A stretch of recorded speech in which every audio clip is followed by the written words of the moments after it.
He was gasping for breath and trying to speak, standing behind a fence against the backdrop of buildings at night. Liam lies in bed with an anxious expression, clutching his hand to his chest as if in pain or great worry. He said that although he was not a model person, he took life seriously, found a job, a partner, had a child and bought a house.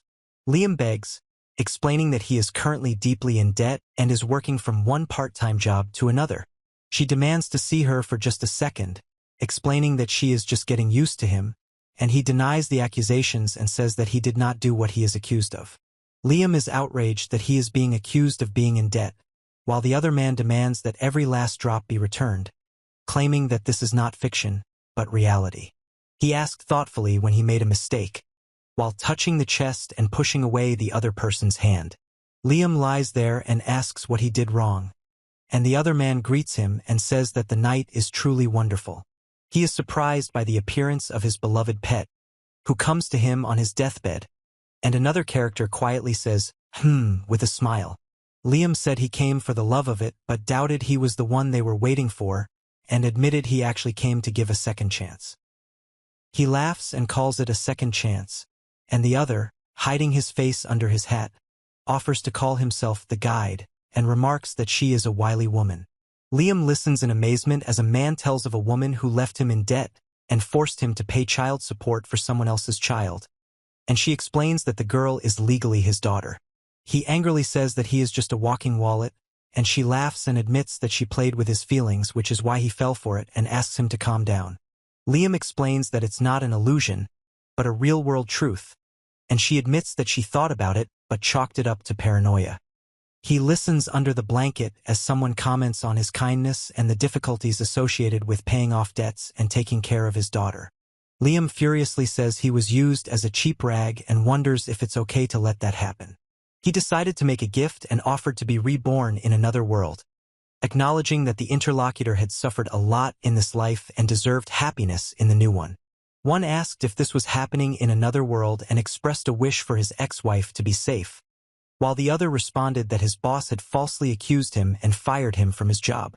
The image shows a close-up of the eye of a character with short blonde hair who is looking intently to the side. She says with a smile that he worked like a horse and is now on his deathbed, and they are having dinner together, and asks if he can forgive them. Liam, with tears in his eyes, screams that he wants revenge and will not forgive them, and the other man in the hat, with a smirk, replies that, unfortunately, this is impossible. He hears people offer him to forget about revenge and accept a second chance in another world, but he resolutely refuses and declares that he will take all his torment with him. Liam says with determination in his eyes that he is ready to do anything for something important. He lies there while another man explains that he can only choose the world to be reborn in and promises that the next life will be fun. Liam recommends a world with magic and science, where intergalactic races live, but he considers it unimportant and decides to step on heads for the sake of his happiness, rejecting morality. He reflects on the cruelty of the world and decides to live for himself, and the interlocutor promises to help him become part of an authoritative family where money and power decide. He says that he will become the ruler of the planet and trample everyone, and the interlocutor hopes that his next life will be wonderful and confirms his readiness. He lies under the blanket, and the voiceover calls him an evil lord. One character laughs and calls the other an idiot, while below the two discuss how the show is over and they both did their job well. Liam peeks out from under the covers and says he doesn't want to go to school, expressing his reluctance to get up in the morning. The man in the hat admitted that he had caused trouble for Liam for fun, and then decided to move on to the main course, watching the reactions of Liam and the woman at the table. She says with a grin that she is tired of the show and wants to see how low he will fall, and he warns that he will turn her in if she decides to betray him. Liam said that the lawyer who helped with the divorce was his friend, and demanded not to testify about the ex-husband's frame-up, in response to a question about his daughter. He said that he loved her, but the girl became uninteresting to him. She cried and begged him not to leave her and promised to be ready to do anything for him. Liam begs her not to leave him, while another man says her ex-husband was a blind idiot and calls her unprincipled, after which a smiling man asks what will happen next. He says that she left her husband herself and enjoyed his suffering, and he adds that she should not play the victim. He says with his hat that a man who has given himself for a woman no longer has a bright future, and he needs to lead his soul into a world where human lives are worth nothing. He says that it doesn't matter to him whether the interlocutor becomes an evil lord or loses the colors of life, because in the end only fun awaits him, feeding on emotions. He decided to return, seeing his soul off, and thought about how anyone can be deceived by beautiful speeches, although he himself considers himself anticipatory and does not want to agree. He thinks about different ways to influence another, including dressing up as a happy family or helping them reach their peak and then suddenly taking it all away, and suddenly he gets an idea. He says with a sinister smile that he will watch him, throwing him trouble, but in the end he will publicly execute him, and he is looking forward to this moment. He begs her not to disappoint him, and she, smiling, says that the next life will be longer and full of meaningful suffering. Liam realizes that he has been given a second chance and a new name, Liam Sarah Van Field, remembering that he is almost halfway through the game. He talks about his origins as an absolute monarch and the heir of aristocrats, reflecting on life and proposing to begin the path of debauchery among women. Liam looks at the letter in surprise and asks if it came from the conductor. He asks in surprise how to understand the trusted person of the guide, and then sees his parents Darcy and Cliff with their escorts. Liam is surprised when his father congratulates him on his 5th birthday and gives him all the lands, noble titles and property of the Van Field family. He is surprised when she explains that she bought him a robot maid that he can customize and choose any part to create his own assistant. Liam was surprised to learn that he could pick out parts and the best features, and then protested that he wasn't the one crying. He reflects on the possibility of satisfying sexual desires, recalling another man's words about good taste and children's preference for large breasts. Liam and the other man discuss getting rid of their parents first so they can rule the castle with the perfect girl, and the woman assures him that he will definitely not betray her. He asked if she was going somewhere, and she replied that with someone like her he could leave him alone and now he didn't have to worry. He said that they had bought a mansion on the main planet of the Empire and would soon move there, and she added that all that was left was to sign the documents and take care of the lands. Liam hesitates about taxes after learning he is being left alone, then confidently accepts the decision to pay his parents' annual taxes. He said with a smile that he took everything from his stupid parents, while the people around him looked at him with different expressions on their faces. Liam said with a smile that his evil reign would begin, while simultaneously drawing something on paper. The image shows a crowned figure explaining that the world was once ruled by artificial intelligence, with silhouettes of other people visible in the background. Against a backdrop of destruction, a group of people with weapons and banners symbolize the overthrow of the immortal dictator and the founding of a new empire, where the new rulers forbade excessive reliance on them. The story says that in these times almost no one hopes for artificial intelligence, and he was surprised that she gave him a robot maid. He warns that bad rumors may be spread about their son, and she replies that she doesn't care and has never been attached to him. She explains that the main thing is that the empire does not ask questions, and assures that the change of ownership of the territory has already occurred, so everything will be fine. Liam is sure that anyone in their place would have done the same, leaving the chores to his son, but he talks about his intention to become the head of the family and run the empire. He explains that he is a dictator, not the greatest ruler, and declares that he will remain king as long as he has territories, while the arrival of the robo-brewery is announced. Liam, sitting at the table, ordered her to be brought, and the interlocutor replied that he would do it. He stands at the door and invites you to come in. Amagi introduced herself as his personal maid and said that she would take care of him, and the man reminded him of the need for mandatory maintenance once a week.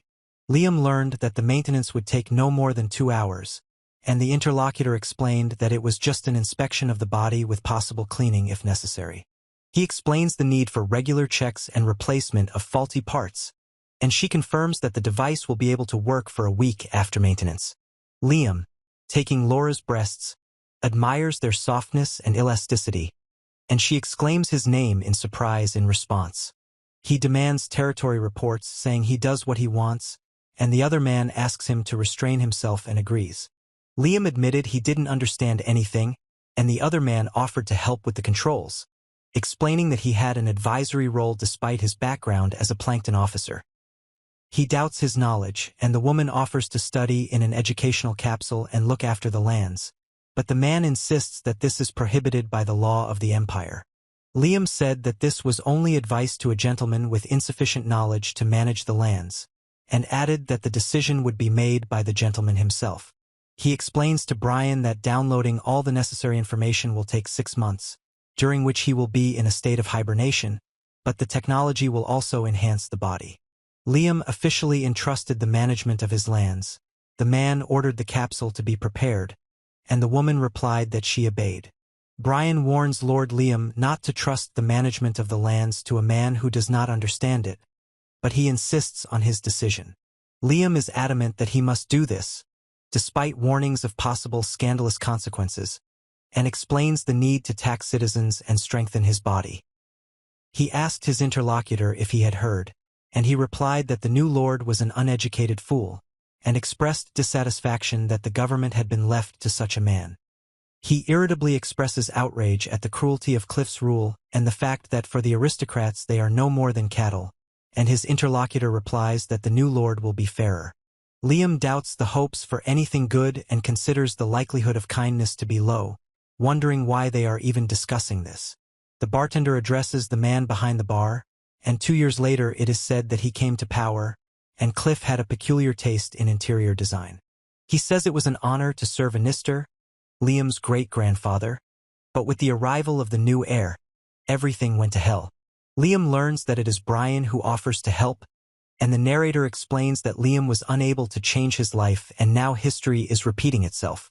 The man explained that it had been a few days since they left the learning capsule, and so they should stay to recover, and he thought that he had realized something important while trying to leave the castle.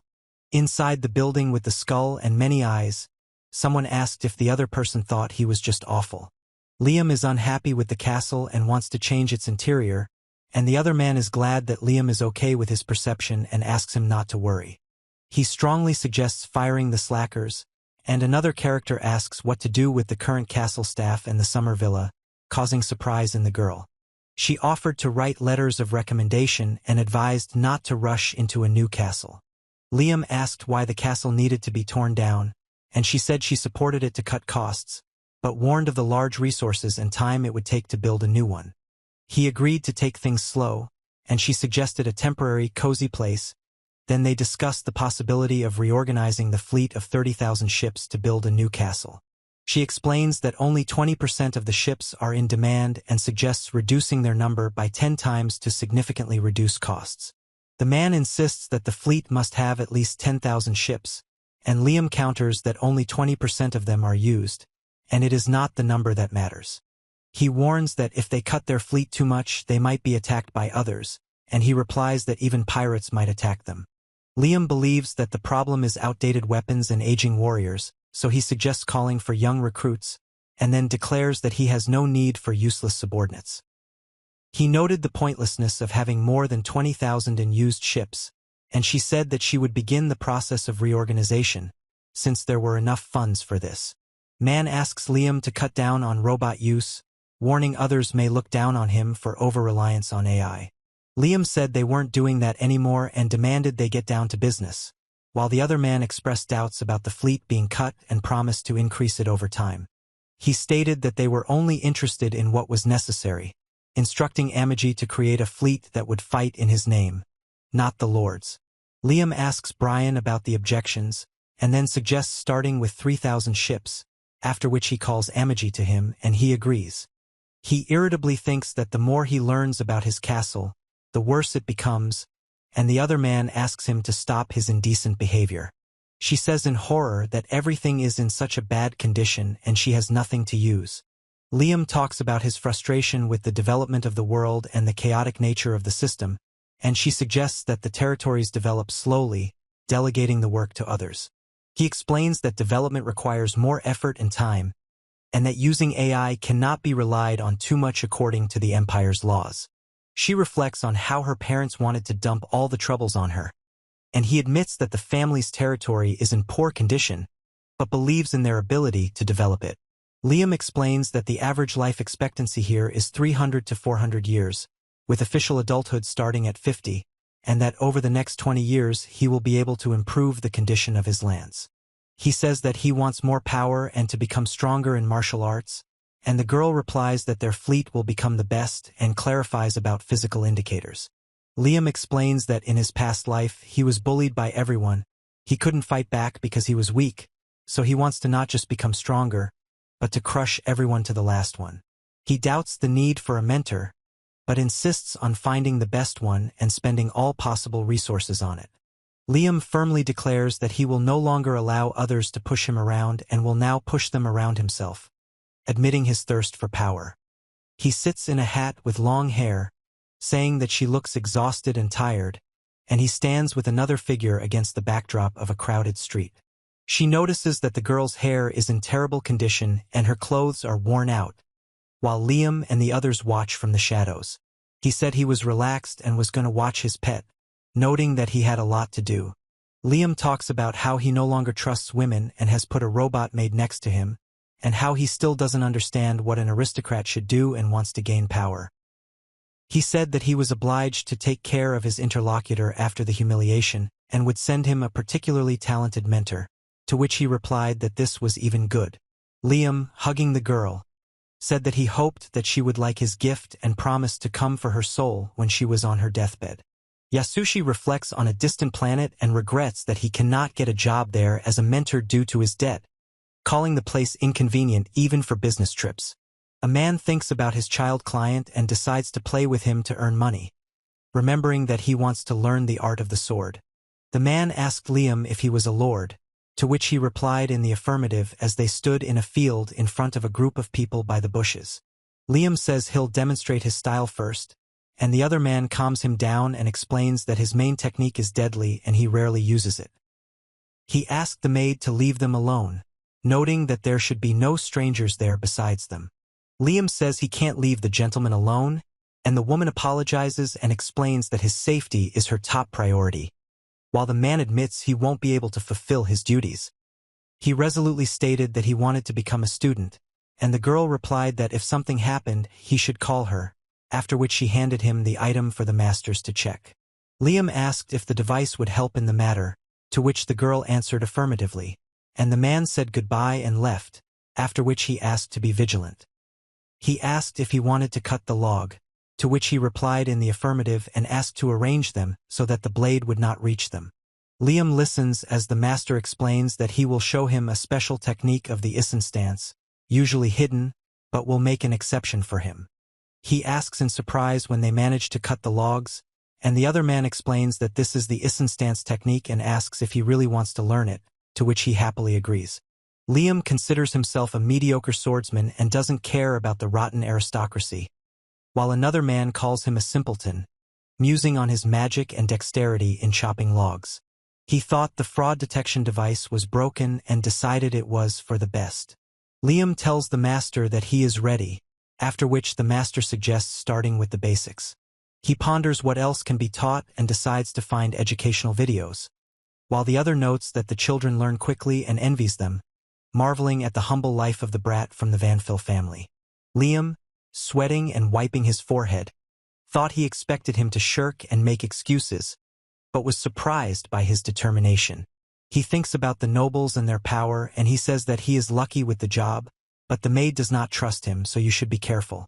Liam muses on the unscrupulousness of the nobility and how bad it is to hand over land to a boy who can't tell right from left, but the man thinks it's much better. He describes the room as spacious with high ceilings and says the previous one was disgusting, and the woman says that training in the educational capsule will soon be required again. Liam asks when he should enter, and she replies that the process will take about 6 months and it is better to start as early as possible to gain new knowledge before he grows up. He asks Amami to take care of his lands during hibernation and demands to bring the person who signed the document she shows. Liam confirms the theft and investigates other crimes, while the man justifies the expenses, claiming that they are necessary, despite the doubts of his interlocutors. He seriously reflects on corruption, while another man warns not to trust the maid and urges not to let her fool him. Liam admitted to committing a few harmless crimes and explained that it helps keep people in line. He asked the man if he had fun killing his subordinates, and the woman remarked that she could not understand it. He asks with disbelief what is the point of executing one's own for crimes, and the other, sweating nervously, tries to stop him and asks him not to do it. Liam accuses another of blaming his subordinates, and the other one shouts back that he is in this position only thanks to his own merits, and without him he will not achieve what he wants. He compares his opponent to his former boss, who in turn orders him to shut his mouth, preparing to attack. Liam is covered in foam, and a girl in a maid outfit asks him worriedly if he is okay. He angrily demands that everyone be checked, accusing Amogi of burning in hell and promising to judge every spawn. Liam stands and she, holding the sword, asks him to put the weapon down. He was surprised, and the girl offered to help, taking the hilt of the sword in her hands, to which he carefully watched her actions. Liam asks what to do, and another man in a hazmat suit says that the problem has been going on for a long time and he can take over the responsibilities, but that could create problems. She suggests implementing artificial intelligence for surveillance, and he asks how many of them are needed, after which they discuss ordering at least 30 people for different roles. Liam told her to do what she thought was right, and she warned him about possible rumors, adding that she didn't care, and admitted that she trusted him more than anyone else. She calmly said that was all, sitting on the couch and looking straight ahead. He said he would start by drawing up the treaties, and Liam replied that he did not need traitors, lying with his head on his shoulder. He, holding a mug, loudly asks if they heard that the Lord executed a corrupt official, to which another doubts, calling him a child, and a third confirms the truth of this. Liam said he had a friend in the department who had told him about plans to increase the compulsory education period from 3 to 6 years, to which the interlocutor replied that he had heard about heavy workloads and an increase in the number of schools. He reflects on the generosity of the master and the unexpected turn of events, while others discuss the growth of the economy and builders, and one of them admits that he also wants to be lucky. Against the backdrop of a night sky with 2 moons, someone says that it would be great to develop at the same pace, and another agrees with this. He stands by the large window, watching what is happening behind him, lost in thought. Liam heard one of those present express the hope that there would be staff who actually worked, and another reassured that Liam was kind to those who worked hard. The woman apologized and asked what to do if the Lord ordered him to be taken care of at night, to which the man responded in surprise, "Yes." A character with short blonde hair says that their lord is too young for that and that it is Amagi's responsibility to take care of him, adding that Liam is unlikely to cross paths with him often. He pretended he hadn't heard anything and demanded that it never happen again. He reflects on how although Amagi is very capable, it is a huge blow to Liam's reputation, and acknowledges his affection for her, but can do nothing about it. Liam stands next to the girl, and the man warns that Amami is very dear to Liam and asks not to treat her badly, otherwise he will not protect them. He reported that things were finally looking up at the estate and expressed his faith in Lord Liam. Liam, 20 years later, trains with a sword and asks if his efforts are enough. He reflects on his failures over 20 years, doubting his abilities and turning to a mentor. Liam apologized for his level, and the other man said that the sword's path is long and he has come a long way in 20 years, after which Liam thanked him. He remembered the words of his mentor and noted that he repeated the basics over and over again, but until he tempered his body and agility it was not enough. Liam listens in amazement as the other man explains that the Isin technique is the pinnacle of his martial prowess and a combination of agility and magic. He asked if he was right, and the man replied that he was close to the truth, but had missed something, thinking about how the magic in the sword would increase the radius of damage. Liam explains that in order to use magic, one must first learn it, and the other is surprised and asks how to learn it. He explains that spells for controlling large military weapons and restoration are useful, and that magical control skills for communicating with weapons and maneuvering should be learned. Liam believes that learning just a spell is not enough and suggests adding magical training to the training. He is surprised that his progress is not enough, and the other man explains that magical training will not begin for at least 10 years, and advises him to continue studying the basics. He inquires about the governance of the lands and warns that focusing only on training could cost one's lordship status, then reports that the naval and governance reforms are progressing well. Liam was amazed by the technology, asking what it was, a 3D printer and a UFO, and noted that a skyscraper could be built in a few days. He thinks that it is easy to develop here, and does not understand why his parents or grandparents did not do this, considering them incapable of anything other than raising taxes. Liam is excited to start the awesome training and says he feels like he's in the manga, and another character confirms he understands him. He is in a panic and sweat, not understanding how someone manages to turn showy tricks into real mastery. Liam fights, amazed at the genius of the enemy who quickly surpassed him, and fearful that he will learn of his lies while destroying corrupt officials. He thinks with tension and fear that if he had known the outcome, he would never have gotten involved in this, and now he has to try his best to drag out time in order to save up money and leave. Liam approaches his mentor, saying that he has figured out how to use all 5 senses, and his mentor praises him for his excellent work and reminds him to learn not to rely on his eyes. He happily tells the mentor that he can now move with ease and asks him to look at it, to which the mentor replies that he sees it. Liam asked in surprise what was going on, and the other man warned him not to get cocky and noted that he had learned not to rely on his eyes alone, but that it was not enough. He enthusiastically asks if he should continue training, to which another character with his hands raised confirms this. Liam said that he would prepare a special sword, since the old one had become too light, and the interlocutor replied that he was glad to hear it and was looking forward to it. He and the other man turn their heads in different directions at the same time, after which he smiles with a question, and the man expresses surprise. He stands in the Van Field Estate warehouse and exclaims in despair that it is horrible. Liam is amazed at how quickly he masters the workout and complains about the lack of useful things around him, not knowing what to do next. He looks away in surprise, and the other one says with a grin that he will definitely find an unbearably heavy sword that the enemy will not be able to handle quickly. He saw a giant robot and exclaimed that this was exactly what he was looking for. The man ordered the machine to be prepared for work to train the gentleman, and the girl asked if they were going to use it, to which he confirmed. She insists that the old model is not suitable and suggests preparing something new, firmly rejecting the other option. He explained that the new models were easy to operate and Liam would master them in a couple of years, but he needed something that would help buy him time, so the mech needed to be repaired and prepared for use. The two discussed that this model has long been discontinued, repairs may take a long time, and now mainly 14 and 18-meter models are used, as well as a 24-meter model. He muses on the durability of the mech for training and the fact that older models are known for their build quality, and hopes that his enemies will spend more money and stop pursuing him. He confidently says that this is a great model and the best option considering the budget, but she doubts, explaining that after the repair it will need balancing and it is easier to prepare a new model. Liam thinks the proposal is pointless and offers to prepare the latest model of mech for training, adding that it will be cheaper. He explains that it is for Lord Liam and asks to prepare a model for him, expressing surprise at how this could have happened. The voice explains that Liam must learn to control the robot himself, as a manual model is needed, and the latest models with automatic controls will not work.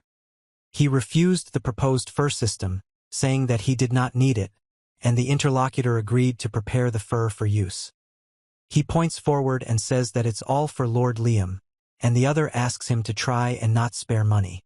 The woman in the maid costume expressed doubt that the man was an ally, and the man thought that the gentleman had become stronger, but there was nothing suspicious in his file. She said that she would have to carry out the order despite the inefficiency, and promised to do everything possible to protect the master by sending a request to one of the Empire's factories. Liam asked if it was dangerous to move around blindly, to which she replied that the mecha was old and needed repair, and that buying a new model would save the budget. He explains that the mentor has a plan and says that he is counting on the interlocutor, who looks puzzled. She stands on a slope near a large building, the wind blowing her hair and dress, and in the distance the silhouette of another person is visible. The company at the table raises a toast, bottoms up, and he says that business is going well, and she is happy that she will finally be able to hire staff, asking about a new job. He covered his face with his hands and said that there was a lot of work, and his interlocutor replied that it was great. He reflects that with the arrival of the new lord the level of development has increased, but under his grandfather everything was better, and the other specifies that it was 400 to 500 years ago. Liam and the girl discuss rumors about a lord who fell in love with a doll, while downstairs other characters hope that things will go well and appreciate an honest job done. He admires the robot's power, noting that despite its age, it is in good condition, and his interlocutor agrees with him. Liam was surprised that they were able to save the device and asked if Nias Carlin was familiar with it, who replied that they designed it and maintained it. He asked about the auxiliary functions, and she replied that they had been removed so it would be difficult to maneuver, and asked if he minded that. Liam asked if he was talking about an autopilot, to which the interlocutor replied that Liam could easily handle such a robot, but it would require more instructions. He warns against talking, adding that at least in his room it is worth keeping silent. Liam, with bangs between his eyes, smiles and says he won't fight, while the other man reacts in surprise to his words. He thinks that there is no need to explain to someone who will not use it, but the woman says that they have set the manual mode and he will be in control. Liam said thoughtfully, looking closely at something in front of him. He thinks that the master is an honest man and will not like the test, and the other man doubts whether to order her to become the master's partner, fearing the seriousness of his interest. Liam offered to get into the mech to explain the controls, and the other man happily agreed to join him. He is surprised that the seat begins to absorb him, and the woman explains that they used spatial magic to expand and comfort the controls. Liam approves of the robot style and black armor, saying that he likes everything about it and notes that it's not bad. He said he heard about people decorating furs, and she said guys love black but few are willing to invest big money in preserving fur. He explains that for aristocrats, fur symbolizes chivalry and armed might, so many pay great attention to its appearance. He recalls the master's words about improved mass-produced machines being a status symbol, to which she explains that most mechanical stuff is exactly like that. The engineers happily accepted the order, explaining that the budget was generous and only aristocrats cared about design, not the device. Liam is surprised when he is told to try starting the engine, explaining that the controls are set up specifically for him and will only obey him. He is happy to hear something when a huge mechanical robot crashes to the ground. The image shows a moment of destruction where something breaks with a loud sound, but the characters are not visible or speaking. Liam asked in surprise, "What?" while in a mechanical suit or robot. She laughs and says she didn't expect this turn of events, addressing the interlocutor who is holding a tablet. She explains that he doesn't have automatic balance and it will be uncomfortable at first, but then he'll get used to it and feel like he's walking on his own. He wonders thoughtfully if the ability to control them will open the way to first-class mastery. He explains with a smile that ordinary pilots without the skills to fly the old model will lose, but the interlocutor will definitely become a first-class pilot. Liam explains that the mech's increased potential is dependent on the pilot's skill, adding that this is a good thing. He concentrates on remembering how to control magic and slowly transfers his actions to the mech through magic. Liam gets to his feet in the mech, and the woman says that it is more difficult than operating a simulator, and if he could do it right away, it means he has talent. He explains that imagination is important for steering and suggests moving the steering wheel slowly, and he admits that she liked the way she lied. Liam explains that if you imagine it as a body, it will be easier to control, and asks to be careful with magical functions, and another character says that it was not flattery. The woman explains that the little one is stronger than a regular fur and difficult to control, and he agrees to take on the task, calling him a stubborn horse. She was surprised, asking what happened, and Liam stood silently nearby, after which a close-up of a mechanical robot was shown. The giant robot raised his arms in a defensive pose and exclaimed, "What?" expressing surprise and readiness for battle. She clenches her gloved hands in shock and refuses, saying, "And no," as a loud red sound is heard in the background. Liam panics and explains that it's not what she thought and suggests they take a break. He controls the fur and someone turns to Mr. Alistair and tells him that he controls his fur. The mechanical claws make sounds and the man, with tears on his face, says that he is impressed and couldn't hold back his tears, to which he is answered with the question, "What?" Liam hears reproaches for the indecent actions of Mr. Alistair's mech and requests to turn it off, expressing bitterness at what is happening.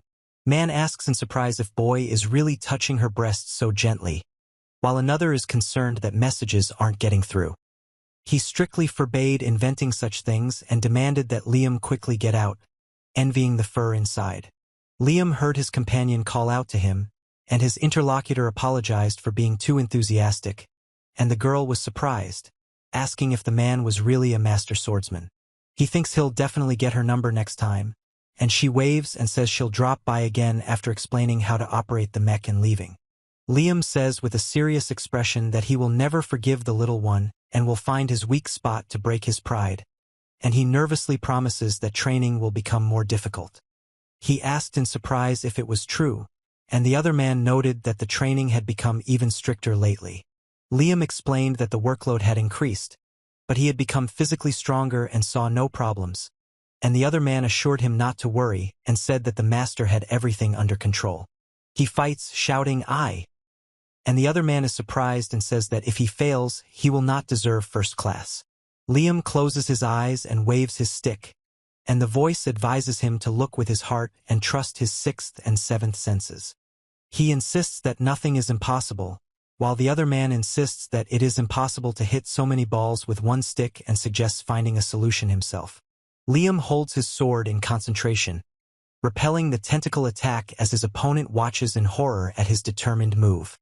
He explains that the magic wall requires surrounding the body, and the flash is a mixture of sword technique and magic, after which he asks if he is right, and the master acknowledges his superiority.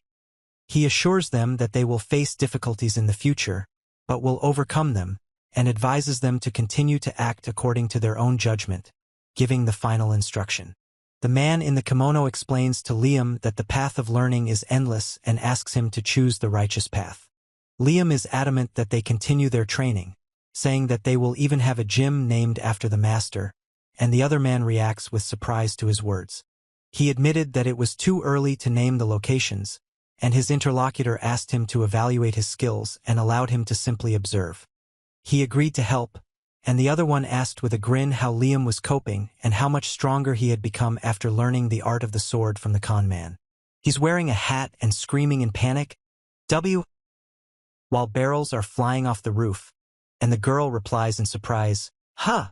Liam admitted he was still far from being a master, and the man expressed admiration, while the woman praised him. He exclaims in surprise that he doesn't understand what's going on and says that he wanted him to stay longer, but he was already about to leave after the license was issued. He is surprised by what happened in the hat and does not understand what Liam did, calling him "little one" and expressing bewilderment. The woman asked if he was talking about his student again, to which he replied that he was refuting everything he made up, being a second or third class swordsman.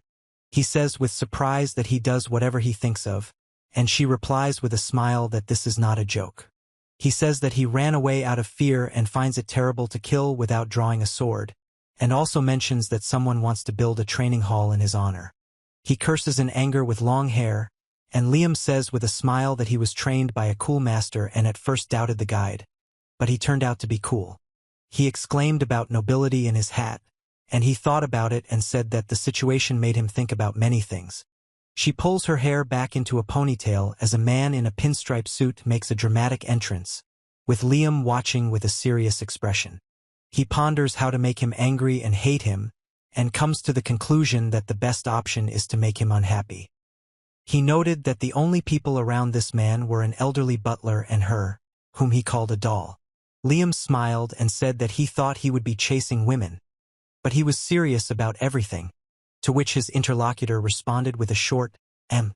He confidently tells that their territory has expanded, his authority has grown, but first he needs to become rich in order to take everything for himself. Liam grinned and said he wasn't interested in crumbs from someone else's table, expressing it with the words, "That's how it is." He sits on the roof and says that he will first rise and then go down to the very bottom, expressing hope to rely on the interlocutor in the future and approval of his approach. He, with his hat, sharply condemns the idea of collecting the beauties first, calling it a dishonest, low, and heartless act, while in his thoughts they discuss the violent bringing. Liam muses that even with force and money you can't win a heart, and wonders if he'll face betrayal when testing his wife and what the best ending would be. He, with long hair and a hat, covered his face with his hand, saying that, "Sir," he would definitely be pleased.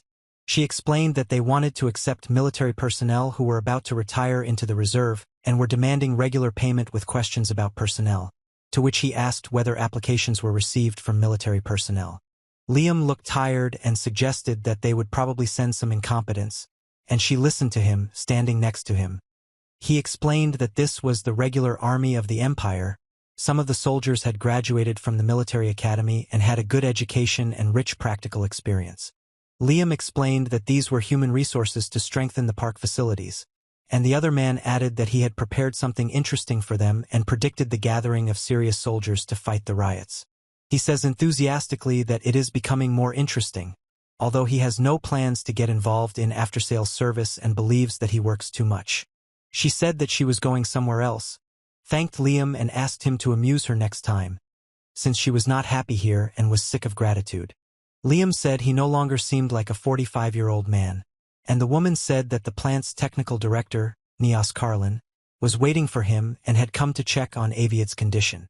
He was surprised, asking if she had come on purpose, and she suggested that the fur inspection was just a pretext for selling weapons. Liam suggested that the Banfield family, who have closed their borders, are not selling to the rich or the army because of their financial situation. He discusses the technical capabilities and design issues of the weapon, and also mentions the high price and reputation of the 7th Arms factory. She explains that the 3rd Weapon Squad is known for its thoughtful design and is therefore popular among the aristocracy of the Empire. Liam noted the Imperial's ridiculous reputation and fierce competition, but said he didn't care and suggested they listen to her since she came. In the reception area of the Banfield house, a woman with glasses happily says that she has been waiting for a guest for a long time and is surprised at how he has grown and changed. Liam warns that this type of uniform is a violation in the Imperial Army, covering the other man's mouth with his hand. He thanked her and suggested getting down to business. She asked how Avid was feeling, and he doubted that she didn't want to sell something. He happily replied that he was pleased and suggested discussing a battleship built by their 7th Weapons Factory or the purchase of weapons. Liam explains that one of these furs is worth more than theirs, and the other man points out that for that price you could buy 3 used ones. He explains that battleships also have ranks, and this one is different from those that have a minimum of functions, which is why the price tag is higher. Liam explains that if they were to buy from the Imperials, they would be subject to taxes, and clarifies that the listed price does not include tax. He listens as another man talks about new improved ship models, more furs to transport and quality assurance. Liam, with a twinge in his chest, asks if she's built the latest version to sell, and she says she lost the test and her product wasn't accepted.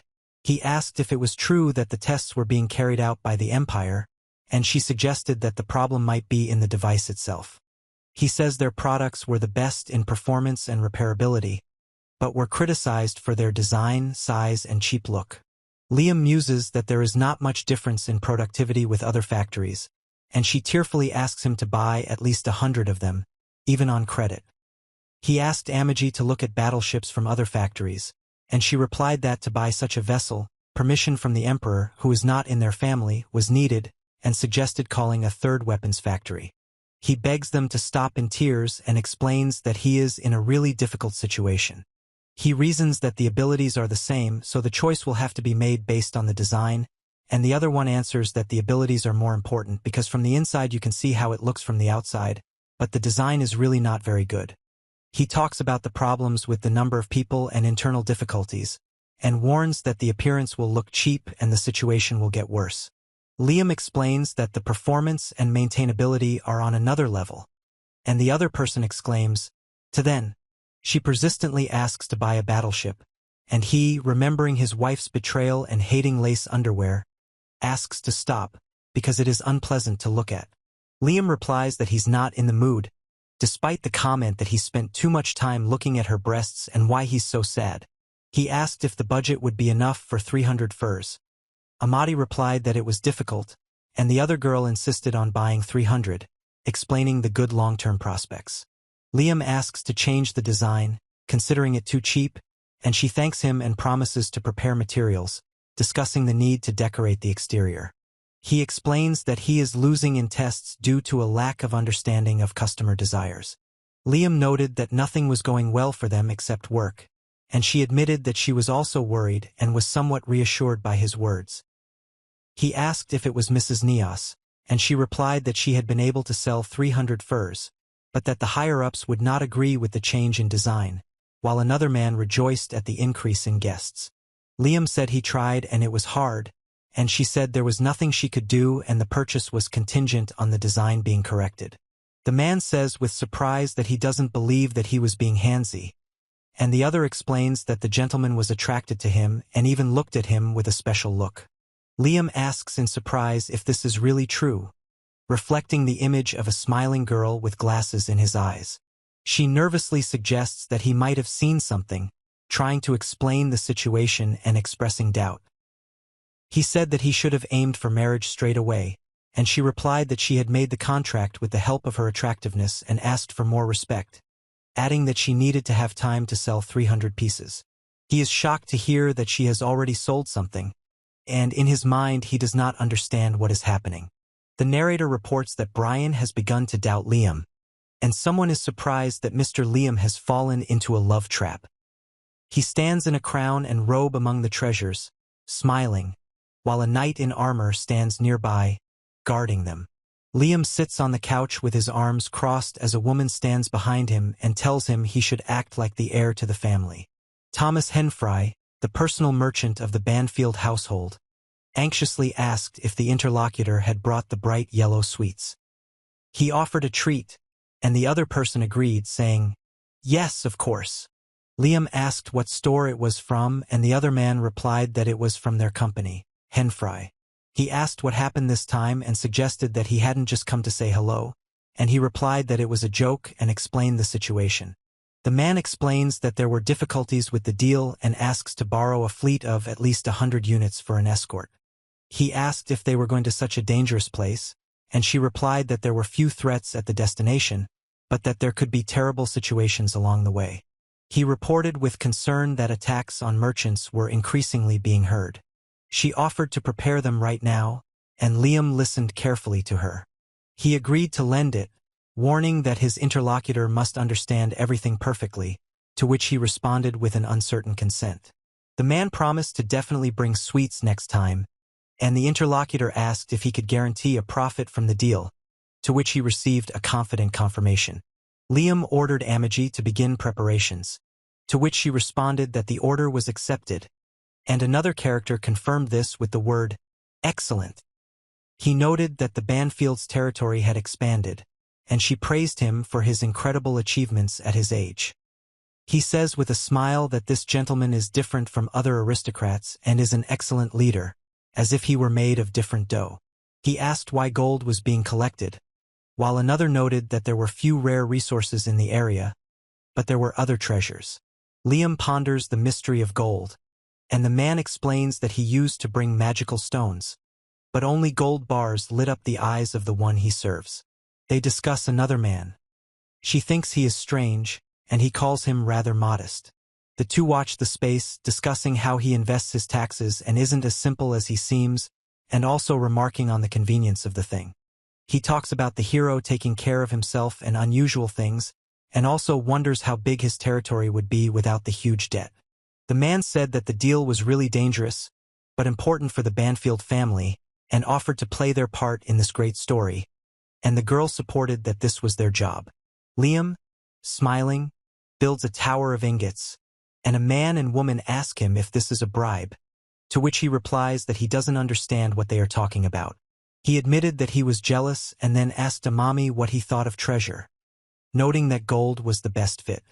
The woman in the maid's uniform said that she thought it was possible, and the man in the suit was surprised and asked why gold. Liam, holding a gold bar, says that it is a symbol of wealth and a value that never changes and asks if it doesn't seem beautiful. He is surprised when he is told that mithril has more value than gold and asked if he knew this. Liam indignantly asks why Brian is being questioned, and the woman suggests that mithril would be more suitable, to which the man agrees. She says that girls like mithril rings, and he doubts the interest in jewelry made of rare metals, asking if this is true. He explains that rare metals should not be used for jewelry, and she approves of his reasoning as reasonable. He thoughtfully agreed, and his interlocutor noted that gold has long symbolized prosperity, adding that this was enough for now to begin with. Liam thoughtfully asked if he looked like a butler now, to which the man replied that he would turn the items into gold coins and ordered Brian to process them. He sits at the table and says that now they can make deals and take bribes, but his territory is still rural. Liam noted that he didn't feel any growth and said that it was just numbers, and she responded that the area had expanded when they took over the land and suggested developing local fashion.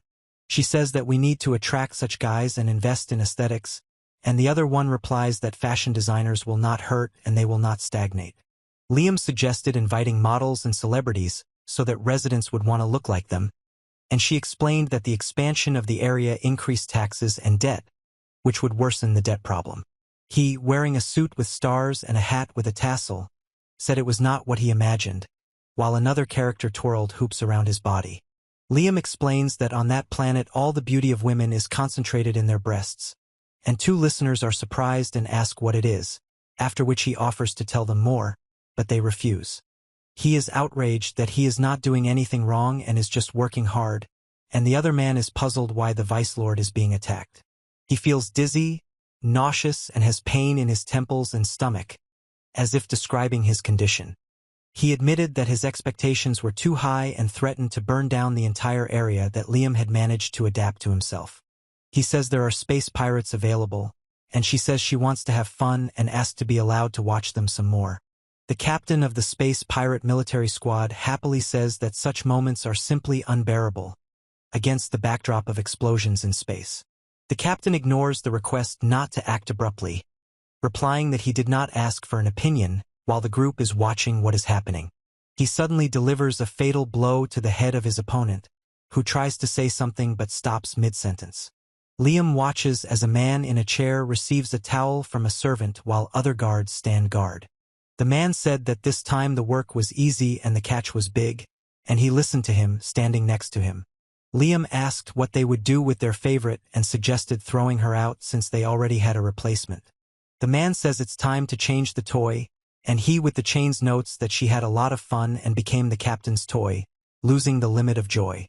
The man on the throne suggests a break, while another says he heard about the impudent runt from recent rumors. Man with scar and black nails says Banfield sounds great and tries hard in rural area. Shows off mysterious artifact. Liam revealed that he's been in the news a lot lately, and another character agreed that Banfield would be the next victim. A group of people are standing together and one of them says that he likes to break everything that a person has invested in. He said he just didn't want to, expressing a reluctance to participate in something. The man smirks and says he's going to hurt the boy like crazy, while Liam stands there, his eyes closed and his back turned. In the room with the portrait, a man stands with his back turned, and two girls in uniform walk past without engaging in conversation with him. Liam said that they had finally restored peace, but it was boring to be in the mansion all the time, to which the maid replied that it would be difficult to go outside without a good reason. He asked what they wanted to do, to which she replied that he should not be called Vice Lord, and then suggested raising taxes and torturing the inhabitants. Liam explains that a worsening economy will make it difficult to pay off the debt, and the woman replies that they need to watch the situation first and then think about raising taxes, although this is not a long-term prospect. He resolutely declared that he wanted to take the position of conqueror by force, and she replied that she did not want to listen to adult thoughts. Liam said that he needed to find some beauties and bring them in, and then he was going to dress them up. He asked why the other person looked unhappy, and she explained that only certain people worked in the palace, and appearance was a selection criterion except for technical positions. Liam asked in surprise what happened. She reports that all the beauties from the area are gathered here, and they are ready to provide services at the first word. She suggests trying to invite someone, but he declines, saying he's not in the mood and reflecting that he somehow didn't think of it before. Liam suggested inviting some famous people and having a good time, and another asked if he could touch them, to which he received an affirmative answer.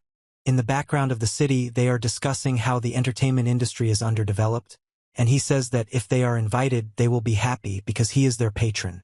Liam refuses to do this now, explaining that he wants to feel like a king in his own territory and is afraid that rumors about him in other lands will spoil his position, and he suggests calling someone from other territories. She asks Liam to calm down, but he looks away without answering. She explained that he was the ruler of the Banfield house and the king of one of the planets. Liam admits that his plan is not going well, and the man urgently reports that pirates have declared war on the Banfield household, causing Liam and the woman great concern. The image shows a building called Banfield House, which is a government office. The bearded man explained that the pirates were asking for all the goods and beautiful men and women as hostages. Liam suggested negotiating with the pirates, but one of those present objected that they needed to fight, since the opponents had a valuable man named Goes. 3 discussed the numerical superiority of the fleets. One argues that the quality of equipment is more important, and the other doubts victory due to the smaller number of ships. Liam screams that they are trying to insult him, and the other man thinks that they will just run away and not be left alone if they give in. He reflects on the fact that prize money is a delicate sum and admits that it is not enough to make him rich straight away. He listens attentively as one of the people present says that if the amount were larger, he would think twice, after which the room falls silent. Liam exclaimed, "You?" when a stranger in a striped suit greeted him and said it had been a while since they had seen each other, adding that it wouldn't take long as he was tired. He is surprised by the pirate attack and asks what it means, and the interlocutor replies that the pirates are a gift for Liam and wanted to make him happy. Liam asks if the territory has a debt and says that they are coming of age soon, and he believes that the debt must be earned, to which he receives confirmation. One explains that returning to the pirates will solve all the problems and bring in huge amounts of money, while the other one reports that the pirate leader has an incredible treasure. Liam smiled and said that it sounded fun and expressed interest with, "That's how it is." He thanks his interlocutor, who says that for the current generation of pirates they are nothing and that he is finishing with them, apologizing for the trouble. A character in striped clothing explains that it is the same job as others watch him silently in the boardroom. He put his hand on the table and said he wanted to say something by the way. Liam calls for preparations for battle and suggests winning it immediately, while another man declares that he will fight Goes. He and the others discuss the impossibility of the situation, noting that they do not have a single knight, unlike the pirates with high military power. Liam declared that he would fight and demanded only preparations, ordering them to silently obey his commands and gather as many soldiers as possible, adding that he would use air power. She reports that Avid has already been delivered to the space station, and soon the master will test him in combat, while someone lies on the floor and has difficulty breathing. She expressed confidence in the master's decision, and he was outraged by the pirates' attack immediately after the territory was restored, saying that they had not yet lost. He says that they won't make it in time, adding that the results of their numbers will soon become clear, and also informs that the Imperial Army will support them, and surrender is pointless. He noted with joy the restoration of the Banfield house and expressed confidence that if Liam had lived earlier, the thieves would have been caught and killed. He said with a smile that he saw how much they liked his gift while another character in armor listened to him. He expressed excitement at the prospect of further developments and noted that it would be better to be captured by the pirate captain than to be killed. He explains that Go's thugs are not simple pirates and that Go's box can be used to bring the Imperial Army to attention. He lies there, and another one says with a smile that he is guilty of his faith and has not learned the lessons of his past life, calling him a fool and a toy of another man. The character in the hat warns Liam that soon his gratitude will turn to hatred, his smile will disappear, and it's time to learn the truth. He asks to be entertained until another figure in the distance responds with a request for a good time. The image shows a fleet of 5,000 spaceships called Banfield moving through space. In a large hall with stairs and 2 doors, people are animatedly discussing what is happening, creating noise and a tense atmosphere. Liam yawns, stretching out in his chair, and another man gets his attention by saying, "Hey." He asked when it would all start, and the other man replied that it had already started. He explained that they could not attack blindly, as the enemy outnumbered them and changed direction, forcing them to act cautiously. Liam talks about how in space everything seems close but is actually far away, and another man wonders if their wars were really so peaceful. In space, among many ships, he said that not everyone agreed on the timing of the attack, and another replied that the directors also had doubts. He explains that this will be a problem for them because the enemy has 6 times more equipment. Liam said he wanted to sit quietly and watch, but the situation seemed to be going on.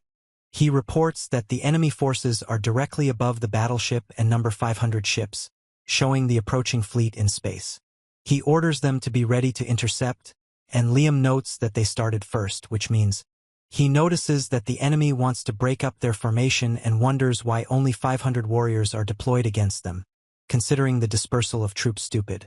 Liam says they'll probably succeed, but the other man complains about laziness and suggests throwing everything they have into the fight at once. He explained that they were not pirates but people from other countries, and he realized that those who surrendered during the battle were precisely them. He noted that pirates had always used underhanded methods and was surprised that they had not refrained from doing so this time. Liam noted with irritation that there was no connection and he could not give orders, expressing his dissatisfaction with the situation. He claps his hands quickly and energetically, creating a sound effect. A man with a black manicure praises the 500 for repelling their attack and offers to expand their territory if they catch the enemy alive, then offers to play. The man tells the commander with a grin that he is having fun as usual, and the commander replies that this is his passion. He noted that the enemies were confused and suggested striking, to which the interlocutor agreed. A man with a beard loudly calls out to show them the pirate style, addressing those around him. Liam smokes calmly while the other man laughs and says he sees someone running away. He watches explosions in space, while another man warns that the enemies have left mines, noting the situation as not bad. Someone demands to quickly catch up with enemies, and Liam swears at incomprehensible movements during a space battle with explosions. He says that they will simply be overwhelmed by numbers, but he notes that the enemy is experienced in battles. The image shows explosions in the night sky accompanied by boom sounds, with no visible characters. The heroes discuss that Liam is either immortal or has a plan, and speculate that he won't be able to hold out for long in his current situation. A fierce battle between fleets is taking place in space, accompanied by explosions and gunshots. The bearded man tells the captain that the enemy has weakened and concludes that this is the limit of his capabilities. Liam, lying down, asked how much longer they would run while ships and missiles flew in the sky. He, sitting on the throne, explains the need to conserve strength and hold out until the army arrives, and the other man is surprised and asks who gave such an order. Liam stated decisively that they would win on their own and put an end to the battle before the army arrived, while the other man answered doubtfully, but. He reflects that there are more enemies than them, and if some troops come to their territory, they will not be able to defend it, so they will have to wait.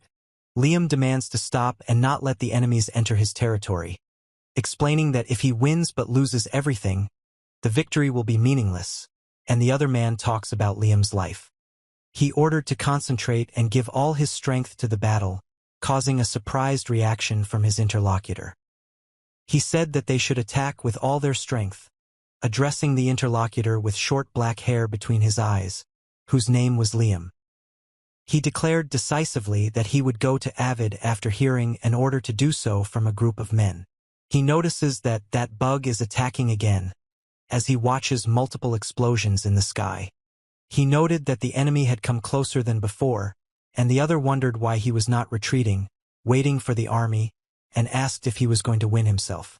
The captain shouts that they have mechs too and orders all attackers to be sent, and Liam laughs and challenges the enemy to try to stop him, after which he actually went personally.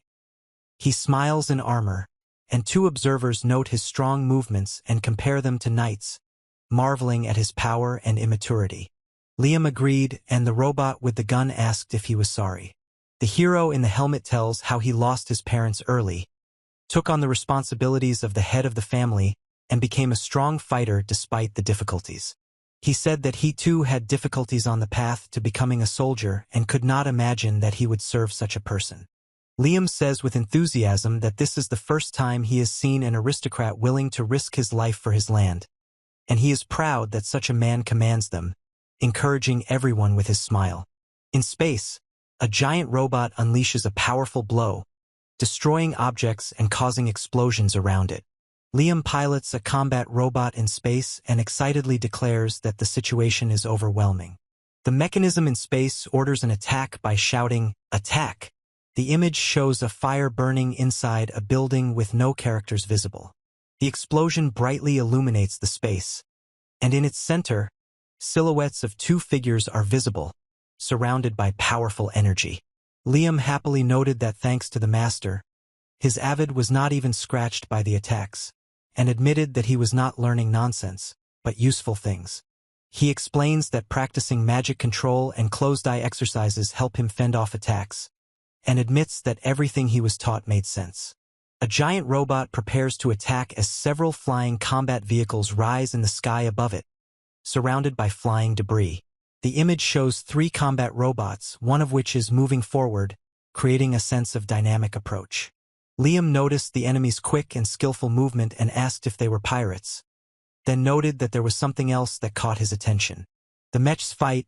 One of them criticizes the attack as too weak and is surprised by the enemy's unexpected technique. He said it was nothing special, and the other one said it was called Yasui and asked if he knew one. He indignantly stated that he had not heard of Yasushi and did not understand why he was bragging about the sovereign's technique. He smiles in his armor and says that it sounds good, and promises to add it to his technique when he destroys his interlocutor. He angrily asks who the man in the cell is and where he came from, while simultaneously expressing his irritation. Someone informs the captain that the mech is being piloted by Liam Banfield himself, to which he exclaims in amazement, "What?" He says with tension that the army, which he generously paid for and equipped with expensive furs, is losing to one enemy. Someone reports that Liam is flying straight at them, and the captain orders them to surround and attack him, expressing surprise at the betrayal. He thinks the situation is bad and admits that the fighters are at their limit, then calls the opponents useless and says that with the help of a special thing he can make a lot of money and do it all over again. Liam says that they will retreat and asks to convey this only to those who can be trusted, and the rest can stay, to which the other man turns to him. A man with a beard shouts that the enemies are advancing and orders them to be destroyed without hesitation if they try to interfere. Liam happily shouts that he has caught the prey and declares that all the treasure is now his, warning that there is no escape. One of the robots asked if the general was okay, to which he replied in the affirmative and ordered to attack without mercy, catching even those who were trying to escape. The robot orders to destroy the enemies, and his subordinate agrees with the order. Liam suggested they go treasure hunting while the mechanical arms slowly open the door. The mechanism breaks through the destruction and someone calls out to Liam, who replies that they are being interrupted. A group of people in space claim to have come to pick up others, to which one of them refuses. Liam says he is going to search for treasure, and the interlocutor warns him of danger, but Liam is sure that the enemies will either be destroyed or run away. He noted that it was beautiful inside, although he thought it was littered with junk, and one of the escorts warned him not to go forward alone. Liam noticed the approaching enemies and said that here they are, then prepared for battle, taking up arms. He fell in the corridor, and someone admiringly noticed that in front of them was a luxurious robot. He says with confidence that someone else has a lot of wealth and admits that he is full of anticipation. Liam stands in the center as one of the attackers yells at him to watch his back and the other prepares to strike with his sword. A group of armed soldiers greet Liam, and he replies that there is no problem. Liam declared that he was finished, ordered them to hurry, after which the armored opponent was surprised by a sudden explosion next to him. He exclaims in a hat that he cannot believe such power watching what is happening, where someone uses a power that causes surprise. Liam, noticing that the enemy is fighting for the first time, is indignant and asks what he was taught, expressing dissatisfaction with the situation. He is wearing a hat and screaming from pain in his heart, and the second one next to him is also suffering and says that his heart hurts. He admitted that he usually doesn't interfere in other people's affairs, but now there's nothing to be done. He refuses in fear, while the other is confident that he has come up with a solution that will help, despite the first one being quickly overcome.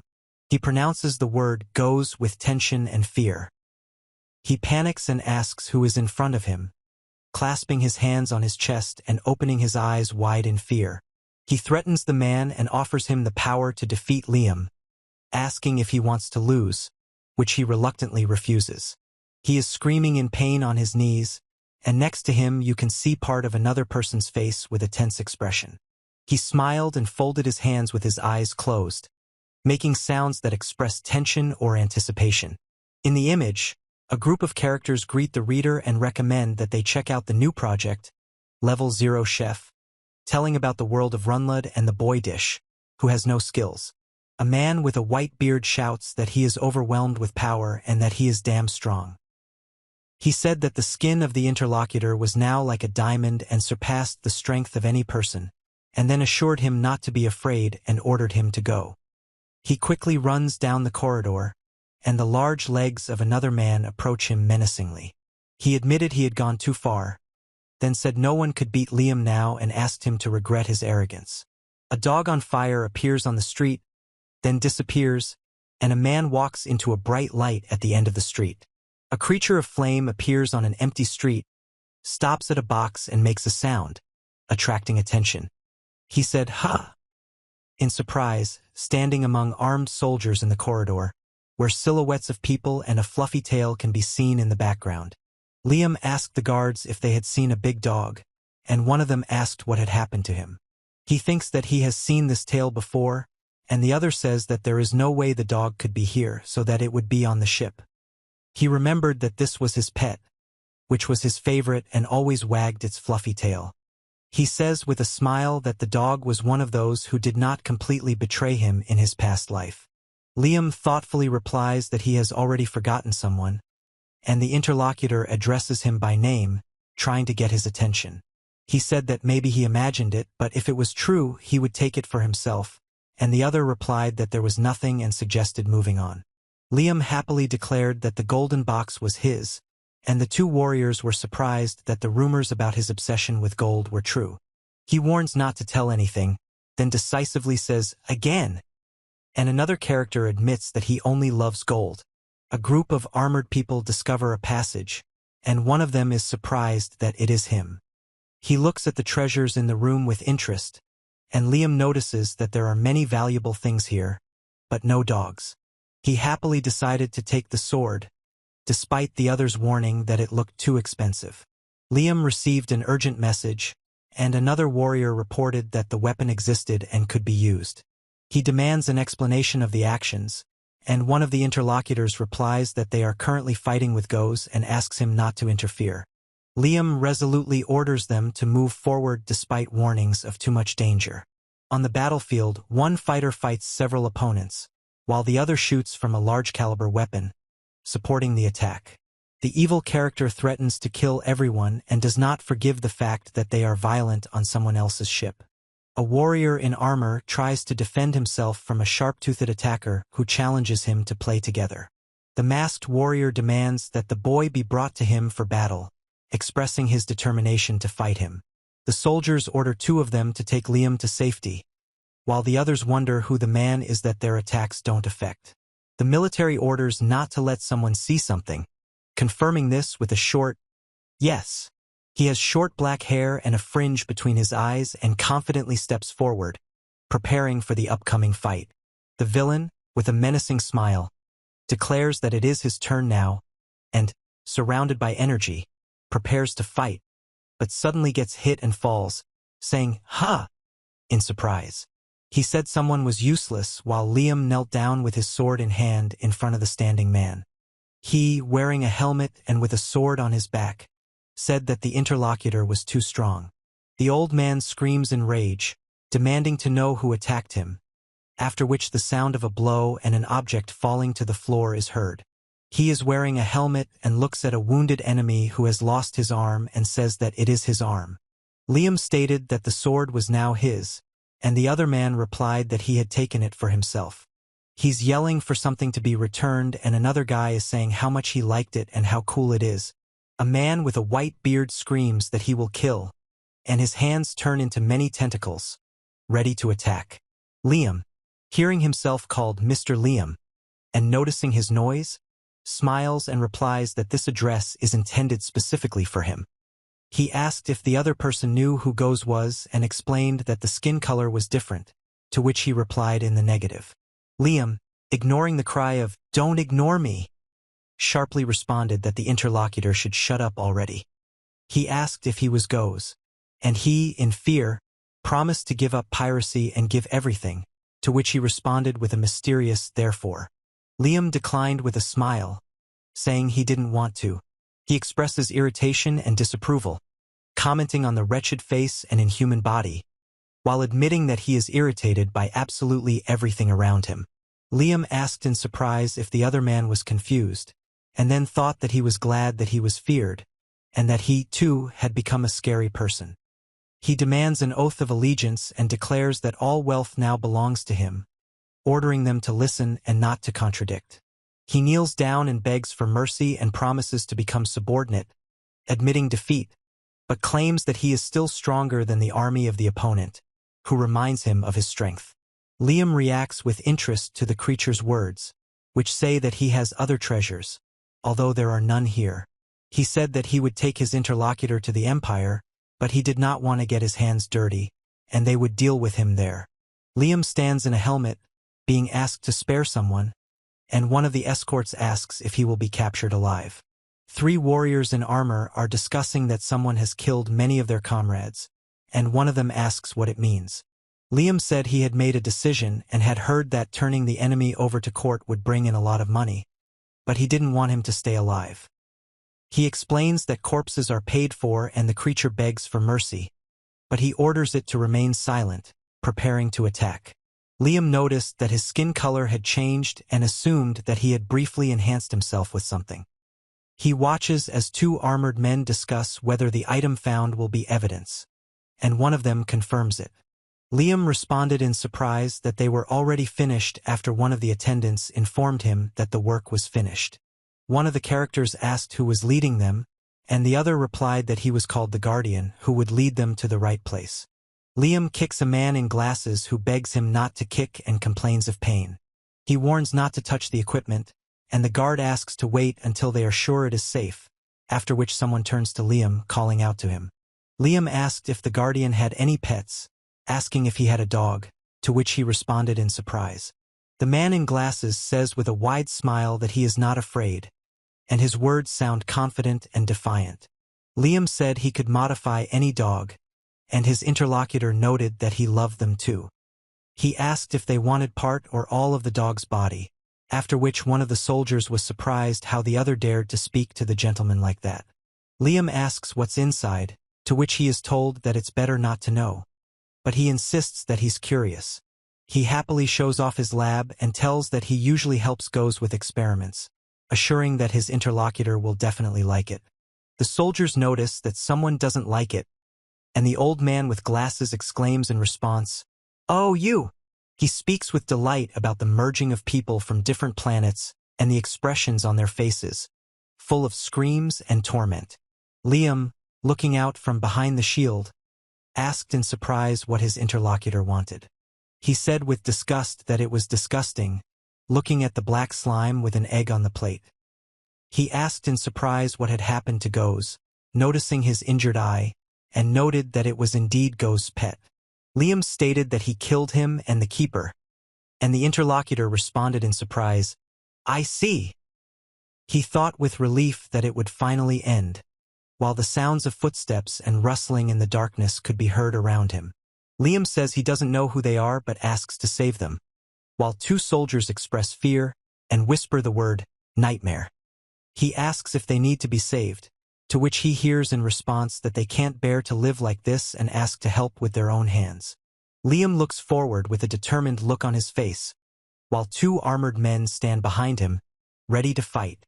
He agrees to fulfill the request, warning that the debtor will remain with him, and the other asks to call a doctor, surprised by what he heard.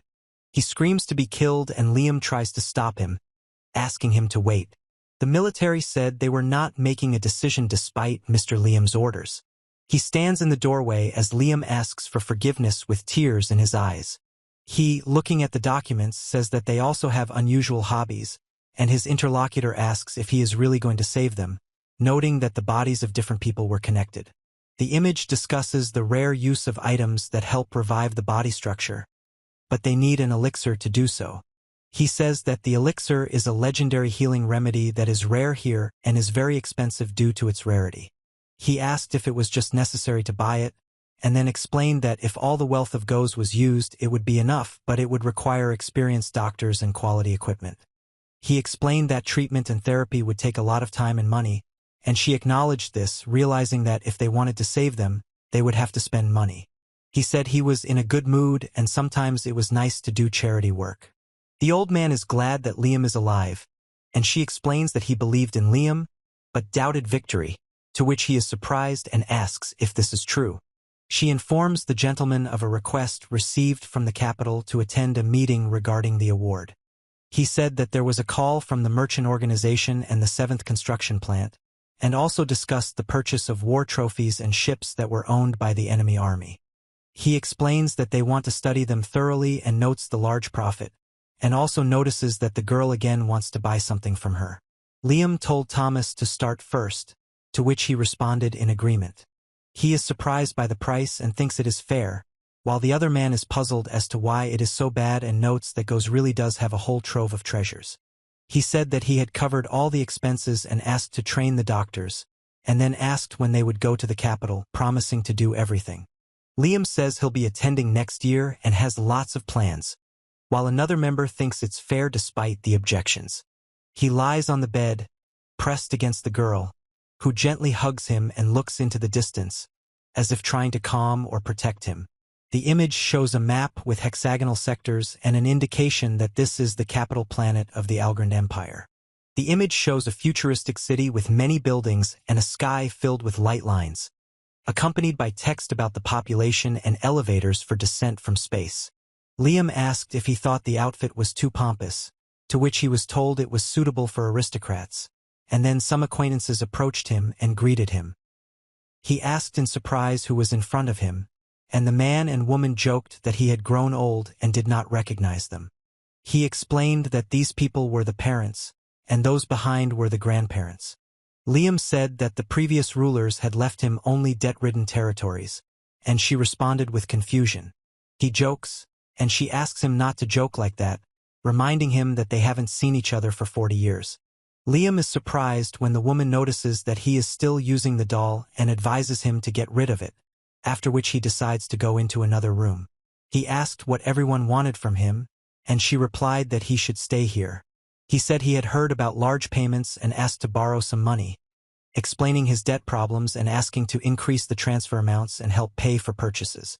Liam, with his eyes closed, said he understood, while another man expressed joy that they had such a wealthy relative. He ordered someone to be taken out of here and then said that he shouldn't pay for their debts, to which he was told that creditors and the tax office would come to him. She explains that they can increase the amount of transfers on the condition that they will not see them again, and warns of a possible scandal if they refuse now. Liam said to prepare all the papers and follow the instructions, and the interlocutor replied that he was listening. He bangs his fist on the door sharply, expressing determination and impatience. Liam angrily shouts that his gratitude is directed at the speaker, who remarks that he lacks anger, and someone calls out for Liam in a panic. The character in the hat and glasses firmly stated that he would not allow it, and the other accused him of being to blame for raising someone. He reproached her for inaction, and she replied that she had an idea. They're standing in a room and someone tells Liam that his enemies are his family. He asks her not to go with him, fearing for her reputation, and she agrees to return immediately after the ceremony. She stands with her back to the door and suggests making a bribe the reason for changing the head, so that no one asks why they were dragging a doll around with them. He ponders thoughtfully, and another suggests contacting friends to hire a killer. She said that it was time for them to part with the gentleman, standing in the lighted room by the window. Liam took a knee in a celebratory atmosphere, surrounded by applause and flying petals. He indignantly asked what the refusal to acknowledge the need to change the head meant, demanding an explanation. He stated that everything had long been decided at someone's expense, and he saw no reason to change anything. A man in uniform is outraged that a child is still dragging a doll around with him, while another demands that he not disgrace their family with such behavior. The interlocutor noted that Liam manages the territory well and defeated the pirates, and also said that the Empire does not prohibit being near the doll's manager, and it is even fashionable. He insistently asks to reconsider the situation, and the other man, with his eyes closed and his hands folded, quietly laughs.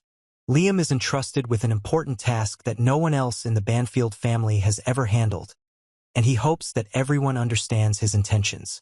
A man with glasses accuses another of mistrust and using the reward for duty, and the other responds that he chooses the benefit of the Empire and wants prosperity and peace. In the image, Liam is standing at the window and saying he can't believe what's happening, expressing surprise and concern. He, lying down, says that he does not understand Amaji and asks why everything is happening like this. Liam lies there with a surprised expression, and a woman in a maid costume holds him in her lap, wondering how this could have happened. He asked if they didn't like it, to which he replied uncertainly that they didn't. She tells him that she has been serving him for over 40 years and notes that he will soon be coming of age, and he replies that it is a lot, but it seems little. She began to speak thoughtfully, and Liam asked with interest what exactly she meant. He said they shouldn't keep him around anymore, sitting on the couch next to a woman in a dress.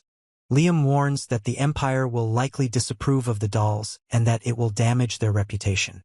He asked with a grin if his interlocutor was joking, being in a room with curtains and panels on the walls. She replied that nothing had happened, standing in the room with a serious expression on her face. He said it was for his own good and then confessed his love.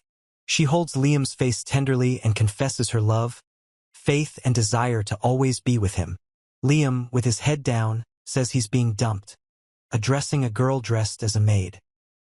He says with surprise and irritation that even the doll abandons him, and asks if it has become unpleasant to be around him. She stands next to the sofa and briefly answers no to a question that was probably asked by the person standing in front of her. Liam says their time together was great, but they should split up. He demands that she stop, and she replies that he just needs to follow her orders, even if he is resisting now. He orders to be always close, and Liam confirms the order with determination. He, crying, demands that his order be recognized as law, and she replies that she will obey if it is really an order. He said that he should have done it this way from the beginning, and she asked him not to leave her, reminding him that they had always been together with Brian. She smiled and promised to always be there for as long as possible, stroking Liam's head.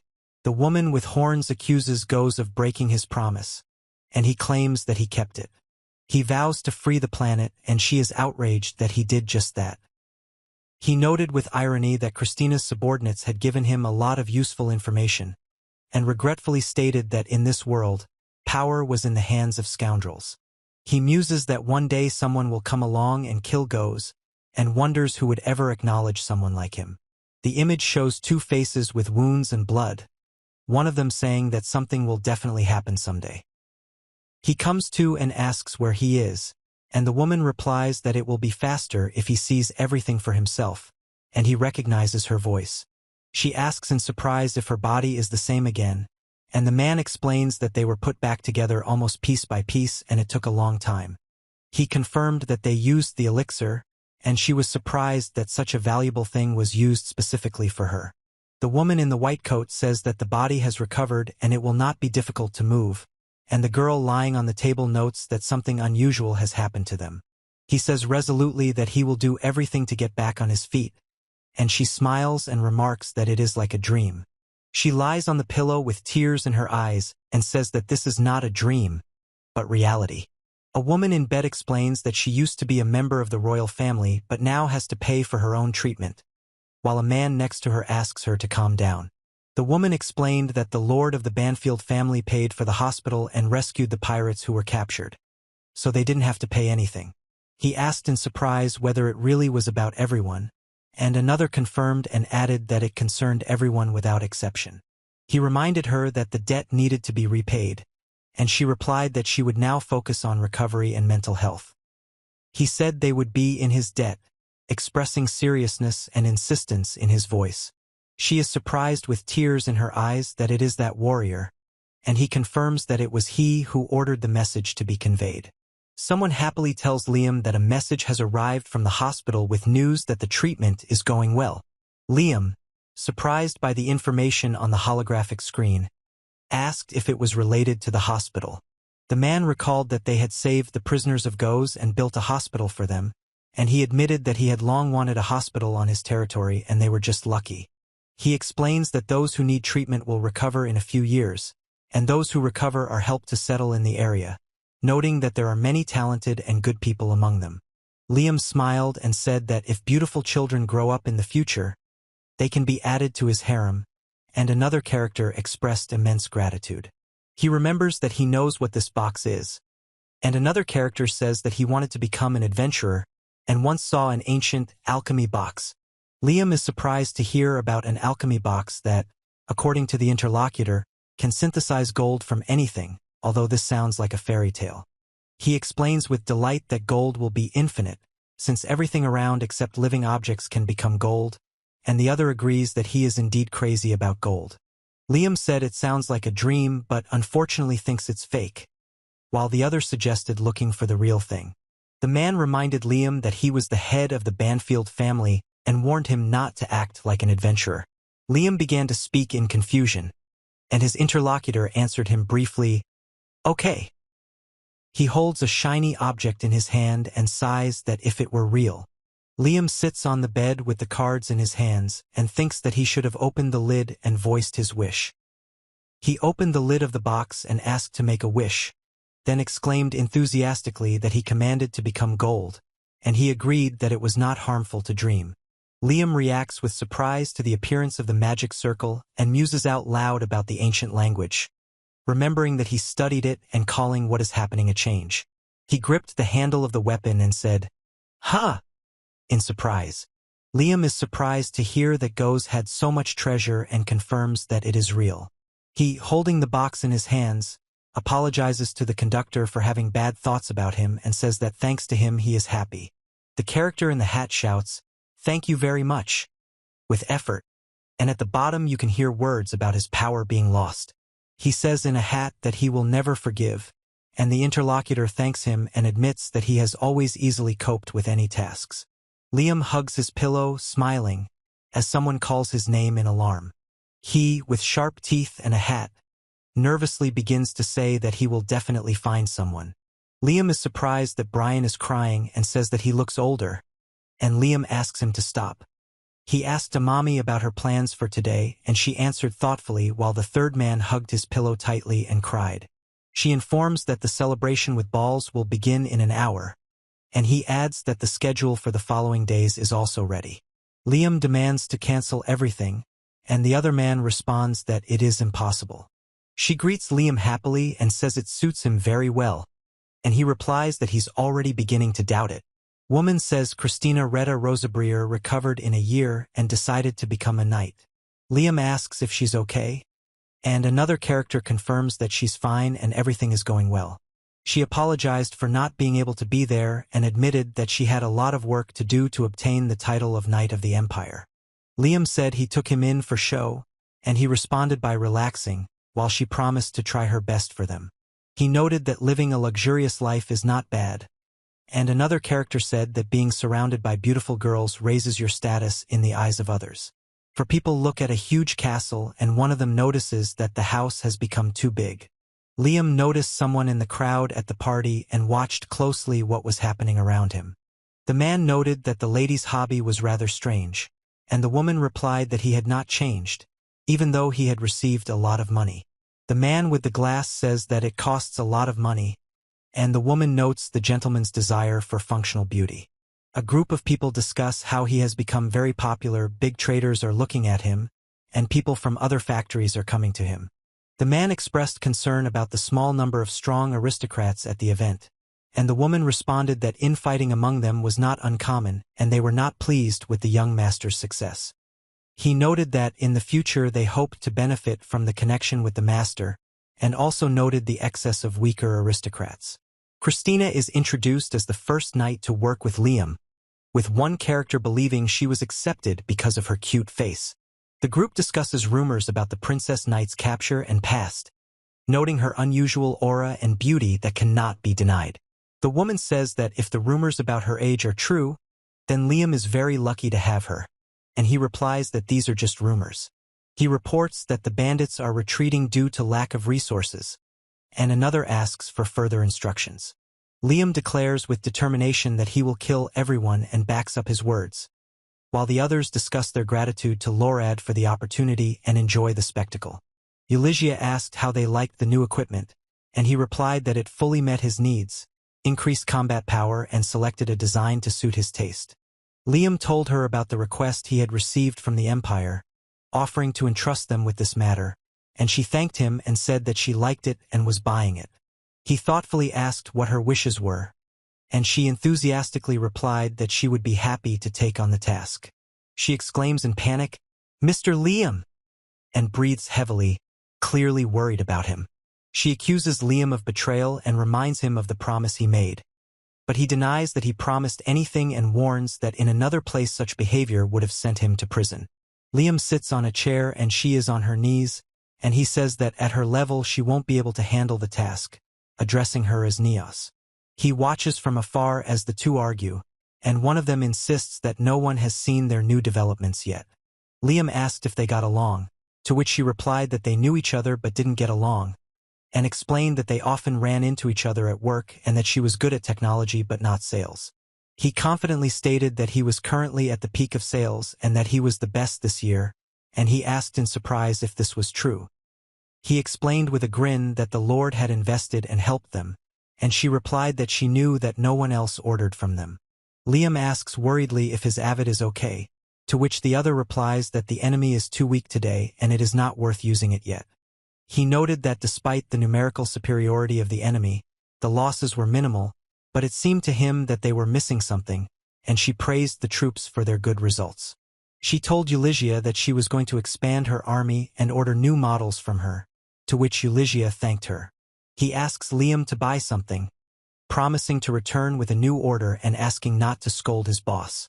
He sighed and agreed, and she thought with surprise that Liam had a kind heart. The employee informed Liam that the enemy's destruction was complete, and the woman with glasses happily supported the event. Someone orders to collect all the space debris, and another agrees to carry out the task. 3 maids greet the guest with the words, "Welcome back, sir," to which he replies that he could have entered without such a formal reception. Liam explained that the enemies were too weak, and she asked him to understand his situation and assured him that she was not angry, after which he admitted it and was not angry. He says that he would like a strong opponent, and she replies that the Empire has appointed a good reward, but victory is not something to be proud of, and explains why this is difficult to arrange. Liam was surprised that he was being avoided, and the other man explained that the pirates were afraid of Liam and that was bad, but he had a lot of money so there was no need to worry. He assures that he can make money at any time and hands over the list that was asked for, against the backdrop of a huge pile of stones and debris. The destruction continues and Liam watches as rocks and debris fly into the air with a loud sound. The image shows close-ups of many crystals and rocks making sounds, but there are no characters. Liam announced that everything was ready, standing next to the girl in front of a row of large bottles. He finds ways to get rich by recycling trash into new products and selling them to increase his wealth. Liam says he wants to get rid of them quickly, and she replies that this way she can quickly pay off all her debts. She warns that the existence of the box must not be disclosed, otherwise they will begin to investigate the method of obtaining the money. Liam demands an explanation, accusing the lady of ordering another large batch of weapons, and she asks him to reconcile and says that it is impossible again. She said that they called from the factory, and he awkwardly replied that nothing like that had happened. Liam says that uncontrolled investments in military construction are causing problems and suggests replacing them with used ones, while his interlocutor asks for restraint due to time and money. He asked about a place to train, and the interlocutor replied that he understood, but advised to avoid such expenses, and he promised to be careful. She remains silent and then says that the project is currently in the process of being adjusted. Liam says he doesn't care and advises not to bother, while the other man explains that Imperial children must train hard to become the best of their kind. He reveals that Amami and Brian are specifically looking for a place for him, despite the Banfield family's bad reputation, which prevents children from being accepted into the school. Liam thoughtfully asks what he should do, and the other man replies that Brian has almost finished his task and there won't be long to wait. The man happily informed Liam that they had finally found a place to train, to which he replied that he had heard about 3 years of training and the opportunity to strengthen ties with other houses. Liam asked what kind of family they were, and she replied that the Razel family was rich and famous for their metalworking techniques, so they had many students and trained children well. He asks if they have started working on the project, and she replies that they are doing well and there is nothing to worry about, despite the limited development opportunities of others. Liam thanked her for the opportunity and looked forward to the meal from Razel's family, and she suggested that he use a nurturing capsule instead, surprised that he was going to sleep again. He asked to trust him at least a little, and then ordered him to work silently, causing the other to be surprised and to recognize the cruelty of his words. Randorf Sarah Razel complains about the small number of influential families, discussing with another man the arrival of the Exna family and the possible rejection of one of the families. He says that their condition is quite good and the guy is capable, and the other one replies that the second point is completely unimportant. Liam overhears one of the characters say that the kid's abilities are secondary, and everything else is fixable, and that it's time for revenge, promising that this guy will get it for everything. He asked in surprise, "Asia?"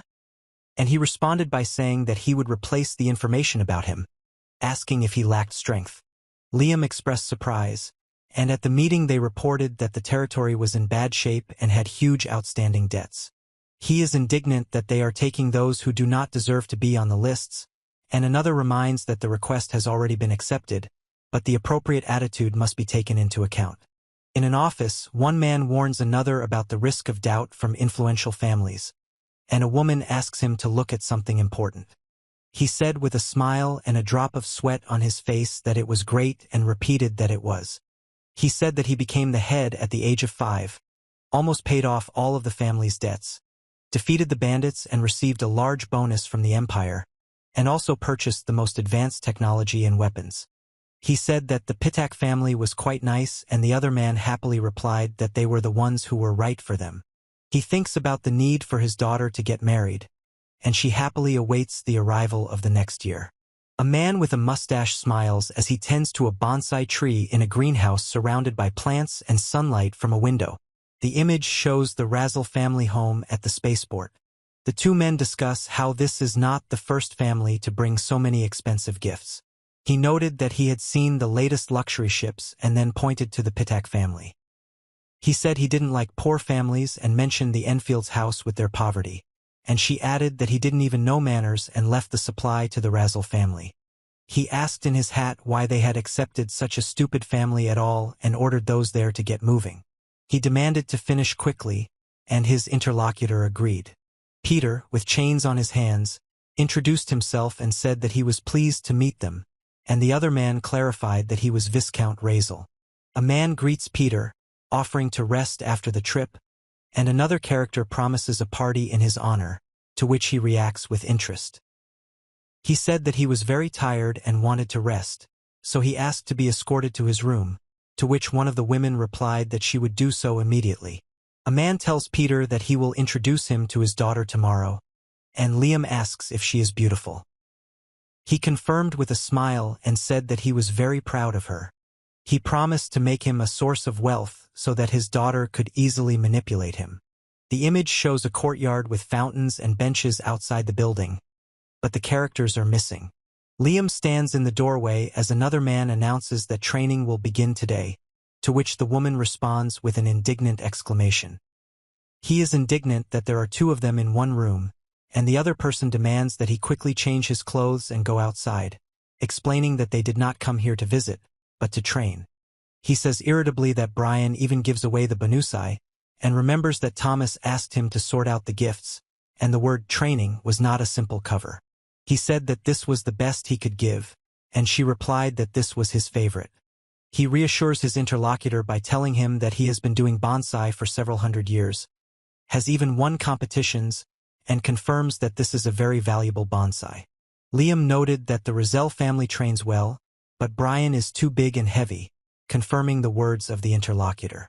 He urged people to get used to a routine, as from today onwards everyday life would begin, while another man noted that aristocrats were the complete opposite of this. Liam, with a smug smile, declared that he was better, and another character thought about his roommate Axon and concluded that he was barren. Kurt takes off his jacket and breathes heavily, and he watches him in surprise. Liam clenches his fists and thinks someone is annoying him while looking at another person partially shown in the frame. He reflects on his boring daily life, including morning exercises, lessons and studying the worker's situation and his feelings. A month after he started, Ira asked Liam why he stopped and suggested that they finish quickly, to which he agreed. Liam said that Razel's daughter and his favorite train in the dirt and dust without sweat, and Katerina is always with him, and the boss has high hopes for him. He was surprised, asking if the family was developed in everything, and she answered with a smile that his family was simply unreal and developed in everything. He says that everyone is amazed at his family's progress. They have a fencing license and have completely transformed the terrible territory. Liam thoughtfully noted that there were high hopes for the hero and quietly said, "I see." He admitted that he also has a license, but he is a villain and Peter is a hero with big plans, and now they are disliked because of Liam's villainy on the territory of the Razel family. Liam consoles his interlocutor, saying that most are like them, and she explains that her parents are not interested in her because of her brother heir and the benefits. He says that the interlocutor has enough difficulties, and notes that this is bad, but not a rare occurrence. She told Liam that he was very kind, and he realized that those who the Razel family disliked had problems or shortcomings, and noted that Ira was now their comrade. Kurt recognized his neighbor and said that he didn't like him, and his interlocutor expressed hope for a possible friendship between them. Liam annoyedly says that there is no desire again, to which the girl replies that this is not possible, and the other man asks what is going on. He says with a smile that if he bows his head before him, he will forgive him, and the girl warns that you can't be hostile to someone with whom you live in the same room. Liam looks at her intently, questioningly, and she watches him intently, not looking away. She tells Liam that his mannerisms are strange, but perhaps that is part of his charm. He announced to the group that practical training would begin today, warning that in reality it would be even more difficult and that this was not a real fight. Liam announced the start of the paired battles and suggested choosing a weapon to their liking, explaining that the strike sword causes moderate pain, but if not restrained, it can kill. He announces to Liam that he is his opponent and warns that he does not know how to restrain himself, so he may hurt him first. Liam introduced himself as an Senryu master and suggested that his opponent surrender, noting that he didn't even feel the difference between them. He was surprised, asking if he was serious, and the second replied that he had a license, but it was insignificant and warned to be prepared. Liam raised his sword and the other man shouted that they were going to fight, after which they engaged in an intense sword fight. He, sword in hand, asked in surprise if they had caught up with his attack, while the crowd watched him. Liam admitted he was wrong about the other guy and apologized, and the other guy said he would remember it and apologized back. He said with determination that he would never forget. Liam and another member are training with swords when someone loudly tells them not to be lazy, while a person watching them laughs. He says that his father became an aristocrat through his own strength, and he trained hard since childhood, following his example, to increase his status with his abilities. He recalls that blow and admits that the enemy, despite his preparation, most likely held back. Liam admitted that he barely managed to block his opponent's attack while fighting him in a tense battle. He, drying himself with a towel after a shower, admitted to Liam that at first he doubted his coming, but now he is confident that he can learn a lot from him.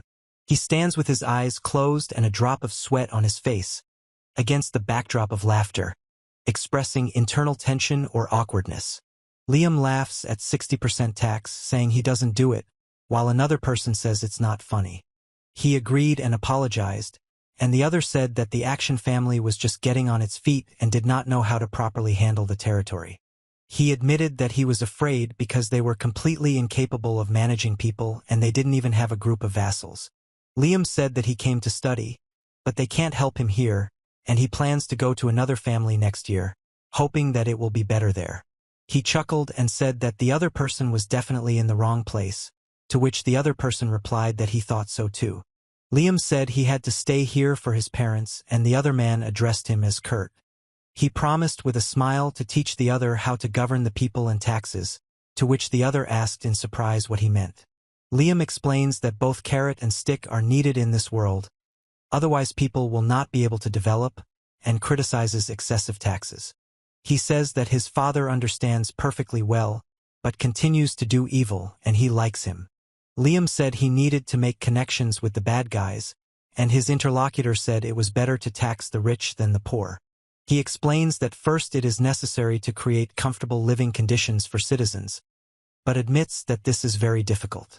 Liam calls out the other man for making excuses and urges him to stop doing so, and the other man replies that the money will come in the future, but he needs to be patient. She persistently warns not to relax and always maintain your strength and power.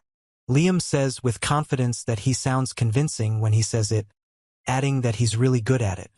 He said that his father inherited a poor territory along with the title, and they themselves survived as best they could. He admits that they had no connections or trust, and even thought that fighting was pointless. He sits on the bed and thinks that although logic says that this is almost impossible, there is still hope in me, but now they are only concerned with the status quo and are not capable of more. Liam says that they need to rethink the army's composition, as it will be cheaper to buy a few new good guns instead of dozens of old ones, and his opinion changes at this. He claims that there are no options, and he happily tells the other that they don't have money for the army and they can barely make ends meet. He offers to borrow money from him, and the other one replies that he will talk to his Ekiga. Ekigoya is surprised that the merchant will allocate funds in his name, and Liam warns that he will suffer losses if the debt is not repaid. He claims that he does it because he likes the other person, and the other person replies that there is no need to worry about it. Liam offered to be friends, reminding them that they were both villains, addressing the seated man with the scythe. He says that it is difficult to believe in the villainy of another, and he admits that he wants to become like him, and squeezes the hand of his interlocutor as a sign of support. Liam is happy to collaborate with Kurt, and they decide to change the world for the better together, after which Kurt offers to tell more about his territory. He is happy that he made friends with someone, and she says that it is great. Liam thanks her and admits his mistake, and she replies that she's glad they got along. He asked how her family was and offered to help, and she admitted that she was not very knowledgeable about family matters and considered the goal of life to be to get married successfully. Liam says he will only bring trouble, and the interlocutor asks about Kurt and his fiancée, noting that the question of marriage is decided by the family. He apologized and she replied that it was no big deal and he noticed that someone might see them, looking at them hugging in the doorway. He calms the girl down, saying that he will figure it out, and Liam hears someone hiding and discussing Katerina, who will become Peter's bride. He talks about marriage, saying that some people take a lover immediately after signing the contract, while others depend on their attitude towards marriage, and that there are no couples who marry for love. He said that aristocrats sometimes have marriages of convenience, and she replied that love is a great force that can overcome everything, and he was surprised by her words. Liam says that everyone already knows about that couple and asks if there was anything similar last night, and he replies that they need to go and clean up so they can finish it. He reflects that if the situation continues, the head of the family will run out of patience, which may lead to bad consequences and affect the family's reputation. Liam thinks Peter is not a threat and muses this while watching him from above. He drinks thoughtfully from a glass, and in the dining room you can hear the noise of conversations and movement of visitors at the tables. Liam said that they would get good experience on the satellite, and the interlocutor replied that mining operations on the resource satellite would soon begin, and this was another way to humiliate them. He asked if working with heavy machinery was considered good experience, to which the other person replied that it was better than picking up trash. Liam is glad that the interlocutor will be nearby and will always be able to consult, and the other thanks him and replies that he is also very glad to meet him and invites him to ask any questions. The image shows several people standing in a room, one of whom says that the place looks familiar. Liam is surprised, and he thinks out loud that Krulia is stupid and does not understand why she does not catch up with the situation. He noticed that his interlocutor was more cheerful than usual, and she suggested working together in one group, mentioning upcoming new works. Liam and the others discuss collaborating. One of them agrees, and Liam says he wouldn't mind either. There is a lone figure standing in a spacious hall, and a group of people are discussing something among themselves near the wall. She notices the noise in the morning and thinks that Peter was playing with another girl again. She stands at the door and says that he is boring, but it is easy to manipulate him. He said he had a license and was from a good family, but she doubted it was true, since she had never seen him fight. The image shows a girl standing against a brick wall, raising her hand to her forehead as if examining or greeting something. Liam watches the large machines making loud noises and notices one of them starting to move. He says that the uniform stinks afterwards, and the interlocutor considers this a good opportunity to learn about the working conditions of the operators, and they are encouraged not to leave, explaining the importance of the practice. Liam talks about the benefits of figuring things out without any financial investment, while his interlocutor says that nothing comes to mind other than simply closing the case. He asked with a grin if they were stupid and explained that the blame lay with the Razel family and that financial investments should come from above, not from ordinary workers. Liam said it was a waste of time for him, and she added that they just didn't want to do it themselves. He stated that he was not going to impose his opinion, and another character tried to get his attention by saying his name. Liam recalls being the scapegoat in the past and being told to try harder if he couldn't cope with something. He sits at the table and reflects on the fact that he remains with the thought of his problem, despite his successes and the fact that the money is always taken by others.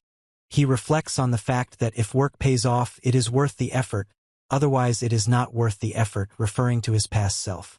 Liam compared the robot to a toy, and he praised Kurt and Ira for their success.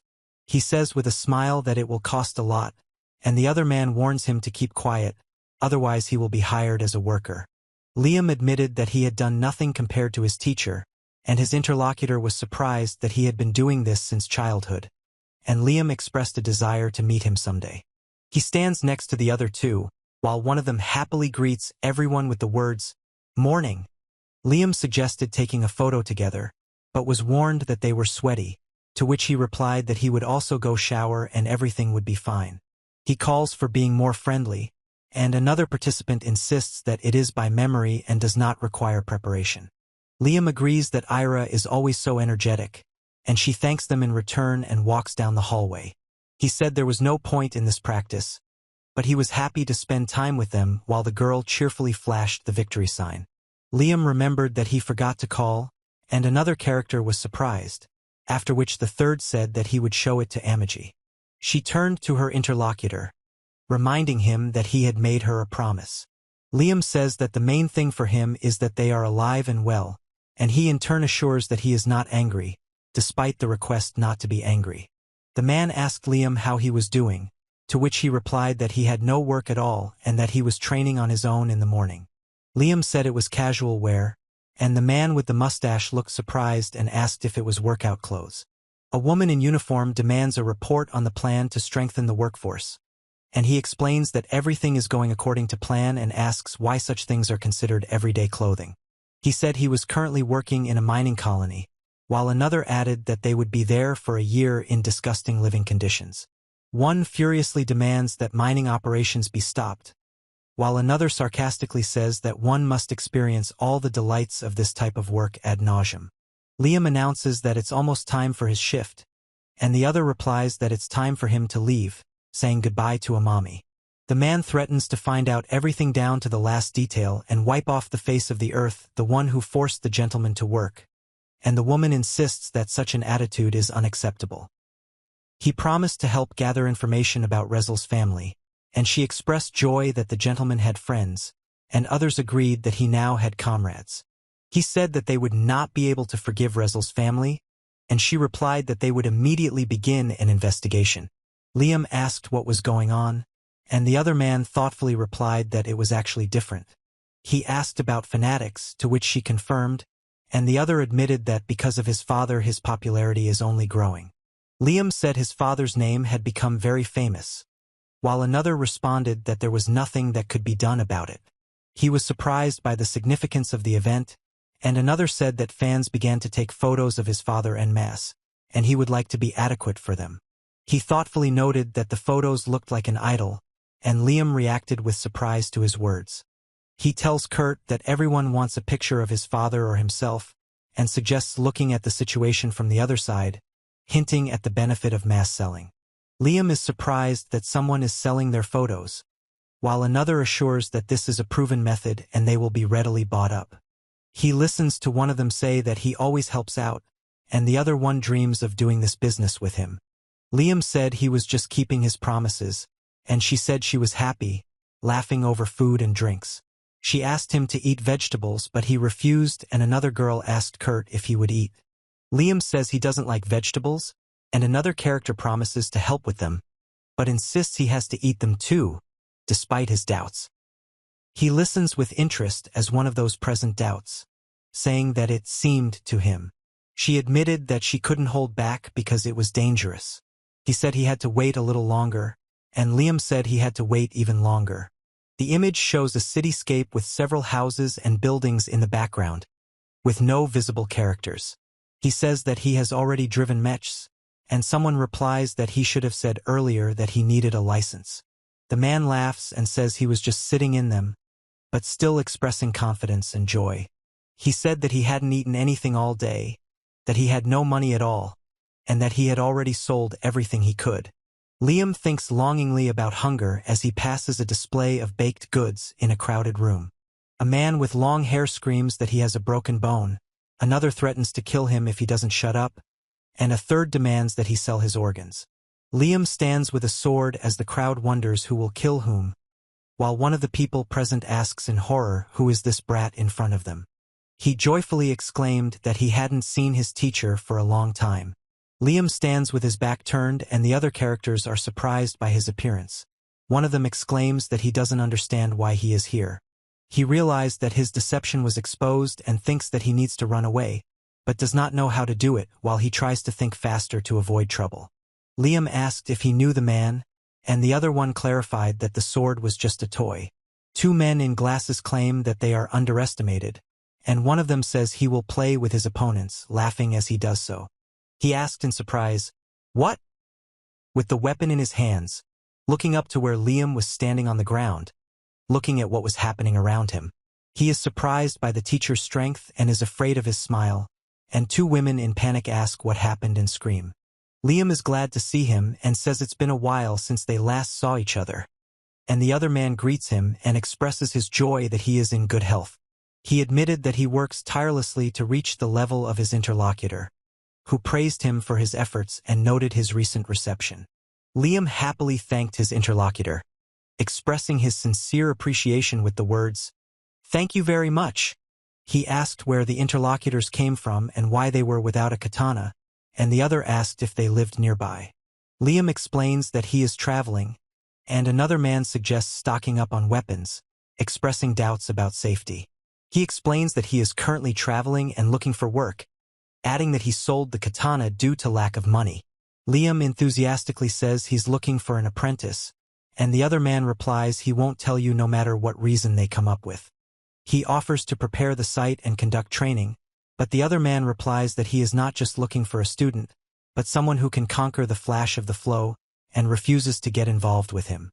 Liam turns to his teacher in surprise, who explains that the path of a samurai is endless and the flow is a continuation of self-improvement, despite the doubts of others. He admitted his mistake and offered to help find the student, but the man refused, saying he wanted to find him with his own eyes. Liam was surprised to hear that he was required to mentor at least 3 students, and his interlocutor explained that this was the responsibility of someone who had begun the path of teaching. He was reminded that there were 2 more besides Liam, and his task was to find 3 students, as he himself had once done. Liam hears that everyone has their own path, he will have a road different from the speaker, and you can't mix destinies. He reflects on the fact that the world is huge, and if everyone depends on each other, the flow will not expand and may one day dry up. Liam admitted that there was a lot he hadn't yet mastered, and his interlocutor replied that everything had its time, but one day he should try to create his own flow. He asked if he could complete the task, to which the interlocutor replied that this was also a kind of training, and offered to accept 3 students. Liam enthusiastically tells his teacher that he will do his best, and the teacher assures him that he has already become a great warrior and should not doubt himself. He asks for help. The man initially refuses, but then gratefully agrees, and someone is outraged by the noise in the corridor. He asked the teacher to leave it to him and apologized, relying on him, and the passersby responded approvingly, "Yes." Liam reflects on the three students and decides to find out for himself, noting that the teacher's words always amaze him and he wants to learn wisdom from him. He is surprised that they are talking about murder and asks if he is tired of talking to himself, to which he apologizes, sitting on a bed in a prison cell. Liam, with his eyes closed, admitted that there was a reason for such measures, and two men in glasses noted that the victims were dangerous and were surprised at their freedom. He handed the floor over to Mr. Randolph and suggested that he sit behind bars to cool his head. Liam, lying on his bed behind bars, said that's what he would do.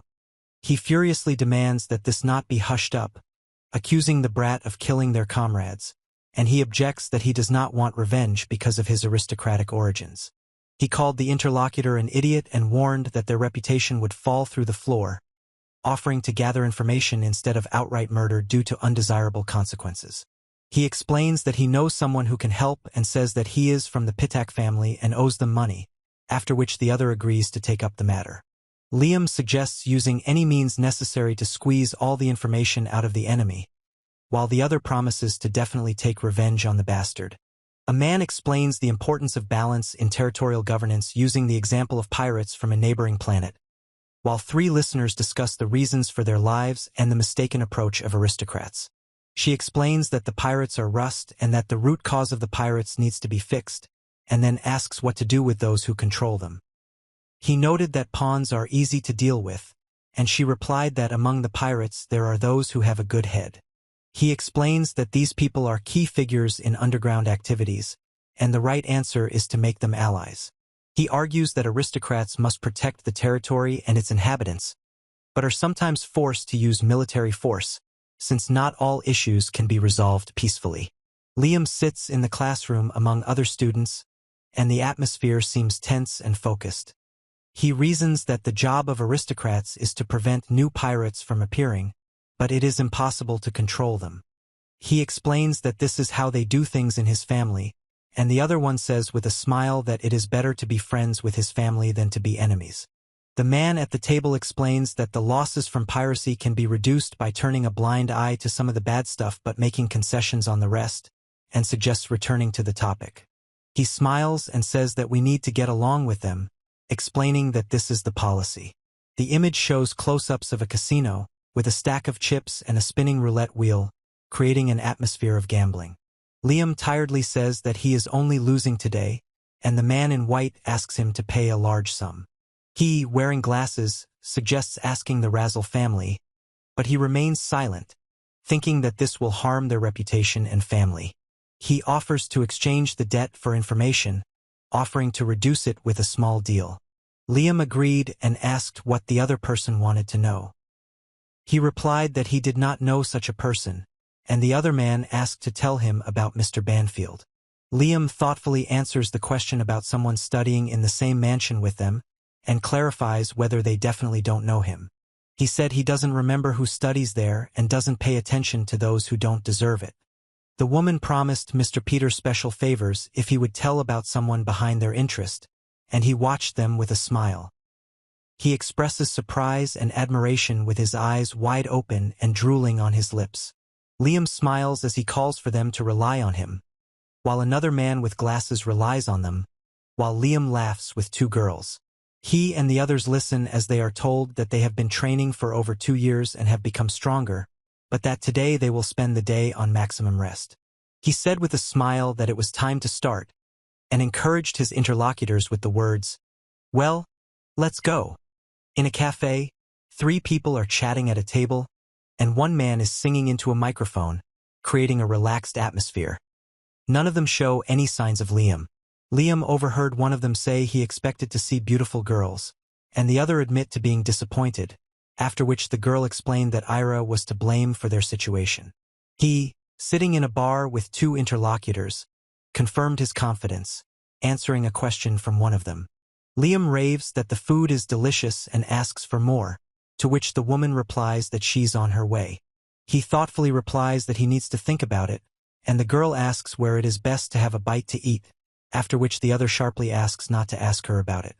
Liam explains that sleep, food and sex are important parts of a fulfilling life as long as they sit around a table with food and drink. He explains that 3 pillars are needed for complete health, and the other one doubts and tries to object. Liam reflects on his mistake in his past life and hopes that in his second chance he will be able to earn money and invest in this field again after studying. He receives his order and is surprised, and the woman behind the counter admires his healthy appetite. The woman advises Liam and others not to be shy about talking about such topics and to use their youthful energy, emphasizing that it is a natural part of life. Liam told Grandma that he liked her and he would give her a big tip. The woman said that she did not need any additional dishes and that it would be better to order something else, to which he replied that he would then set the table so that there would be no empty space.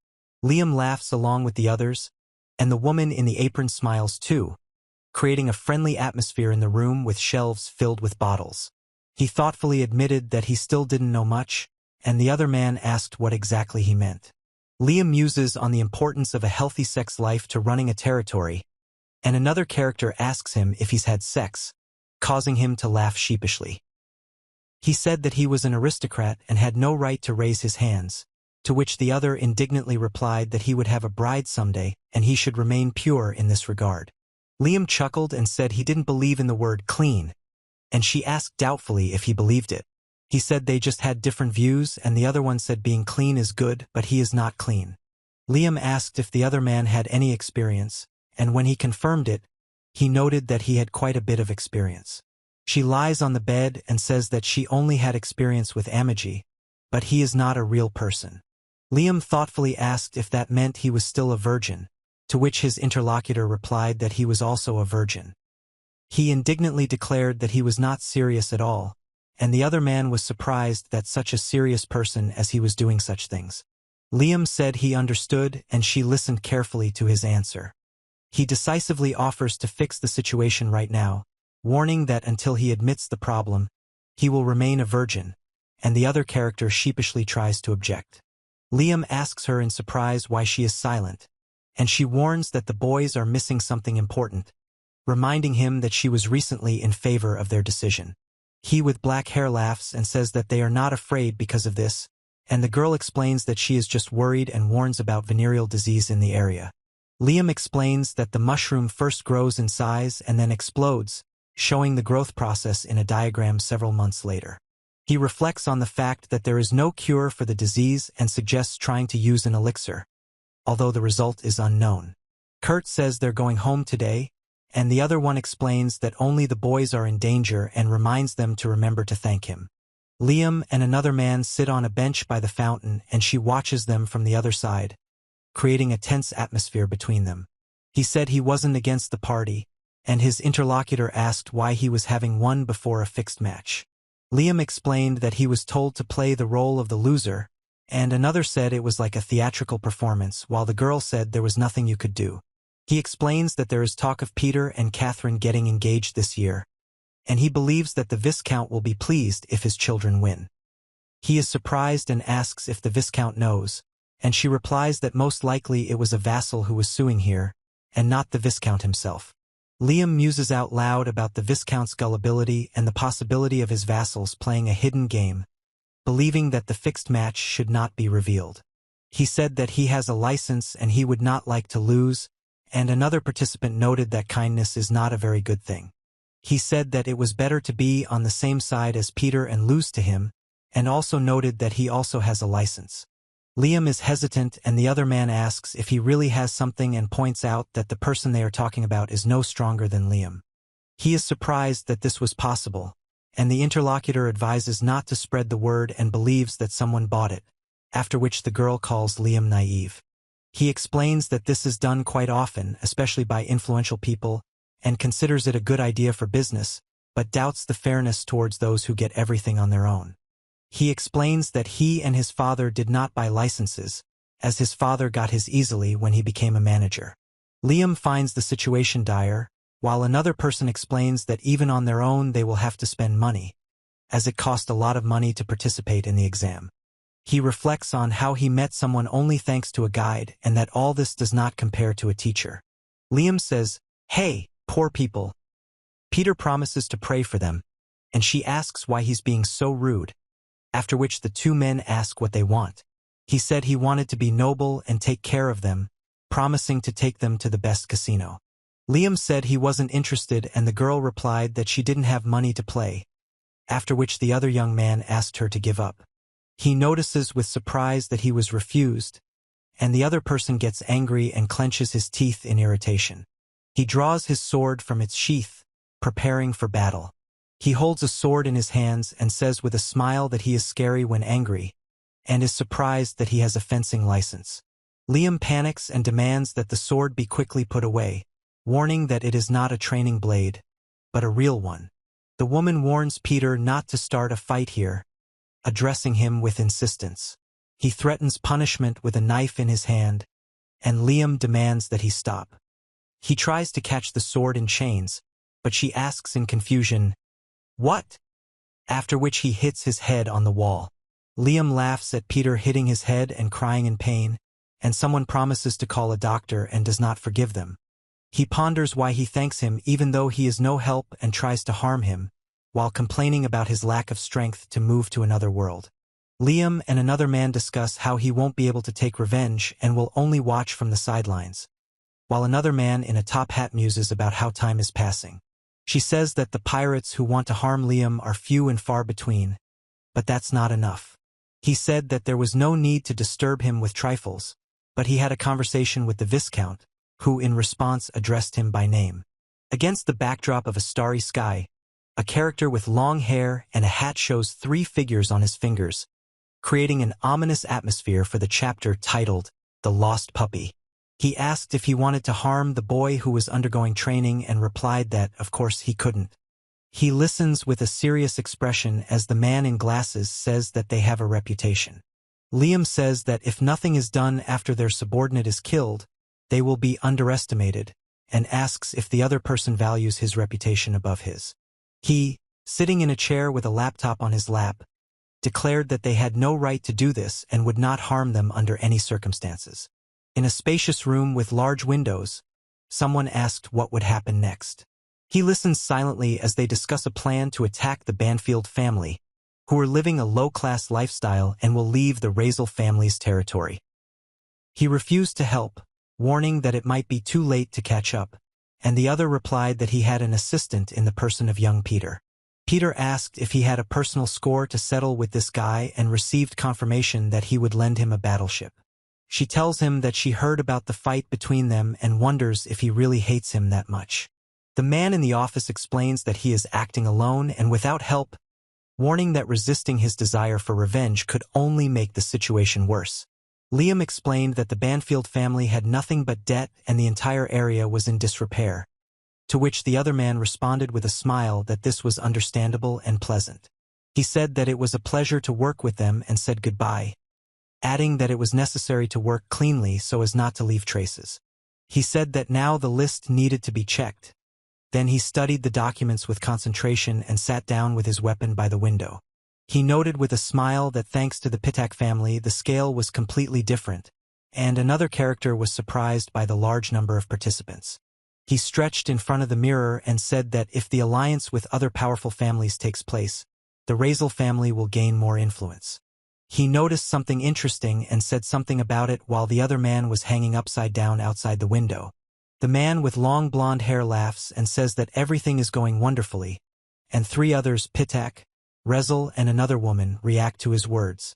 He reasons that if their powers were combined, they would create a powerful weapon, and he is confident that even Liam would not be able to stand against them. The enemy shouts at Liam that he wants him dead and orders him to soap his neck, demonstrating aggression and threat. A glowing ball of energy appears from the bushes and rushes towards a glowing creature in the form of a dog, who is looking at it angrily. Several people are discussing that the evening will be on another level and are calling for a responsible approach to preparation. He explained that guests from the Pitak family would be coming to the engagement announcement, and Liam noted that this was causing everyone to be tense and aggressive. He asked if they would fight there, and his interlocutor replied that they didn't care. Liam was adamant that he wouldn't give up even for the sake of the production, and the interlocutor asked if he was planning on participating in the end.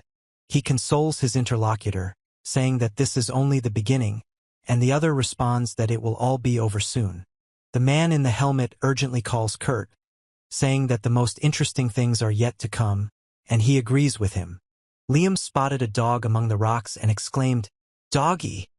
And another man confirmed that they were moving on. He noticed that someone was lost and decided that it was dangerous here, so he needed to take him away. Liam notices a running figure and quickly runs after it, and then someone exclaims, "Ah!" from behind the rocks. He was surprised, asking where someone had gone, and in response he heard that because of the announcement about pirates he could not come. Liam asked if the pirates had attacked, and Kurt replied that he was fine and understood the situation. He explained that he ran after the dog and heard the voice of his interlocutor, who apologized and asked if he had heard everything. Liam said that their territory was invaded, and there were many of them, so their own people couldn't cope, and then told them to call their father back. He says that the pirates are his wallet, and another man offers to help, but a third warns that it is too dangerous. Liam, standing against the wall, asked, "What?" while another young man, sitting on a bench, listened attentively to him in the hallway with chairs.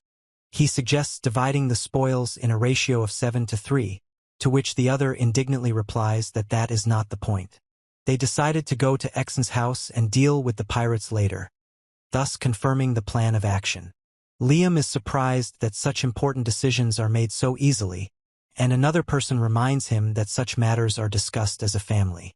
He said that after training they would return to their place, and he was not obliged to fly together, since they were also waiting for him. He admitted that he did not want to cause unnecessary trouble to his interlocutor. Liam, smiling, said he understood the situation, and the other man asked him not to worry. He confidently declared that everything on his territory belongs to him, his word is law, and no one will dare to argue with any of his decisions. Liam greets Kurt with a smile, raising his fist in greeting. He said with a grin that it would be fun, turning to the other, who listened to his words with surprise. Liam happily says that hunting pirates together is great, and the girl watching them thinks that she needs to fly with them, because she won't get a chance like this again. He, seeing Ira, said her name in surprise, drawing attention to her. Liam said he felt something strange and asked if anyone had seen anyone, and another character reminded them that they needed to get back quickly or they would get scolded. He said he felt like they were being followed, and she replied that she hadn't seen a dog there. Liam fearfully admitted that he was afraid of ghosts, and the man sternly demanded that they quickly take their seats. She asked Liam for a moment, telling him what she had heard from Kurt about his plans, and asked if he could come with them, to which he agreed. Liam is surprised when she replies that she has her reasons, and confirms this with a smile. He noticed that Ira was interested in Kurt and suggested that she visit him later, to which she agreed. Liam said he would discuss it with Kurt, and she said that if he agreed, he would fly on her ship. He promised to help her, and the other thanked him, to which he responded with consent. He sits alone and reflects that at first he thought how sad it would be to say goodbye to everyone when the time came for parting. Liam saved another who admitted he didn't think they'd be crossing paths that much in the future. He suddenly called out to Kurt and said that they needed to think of something to thank him for while they had the chance.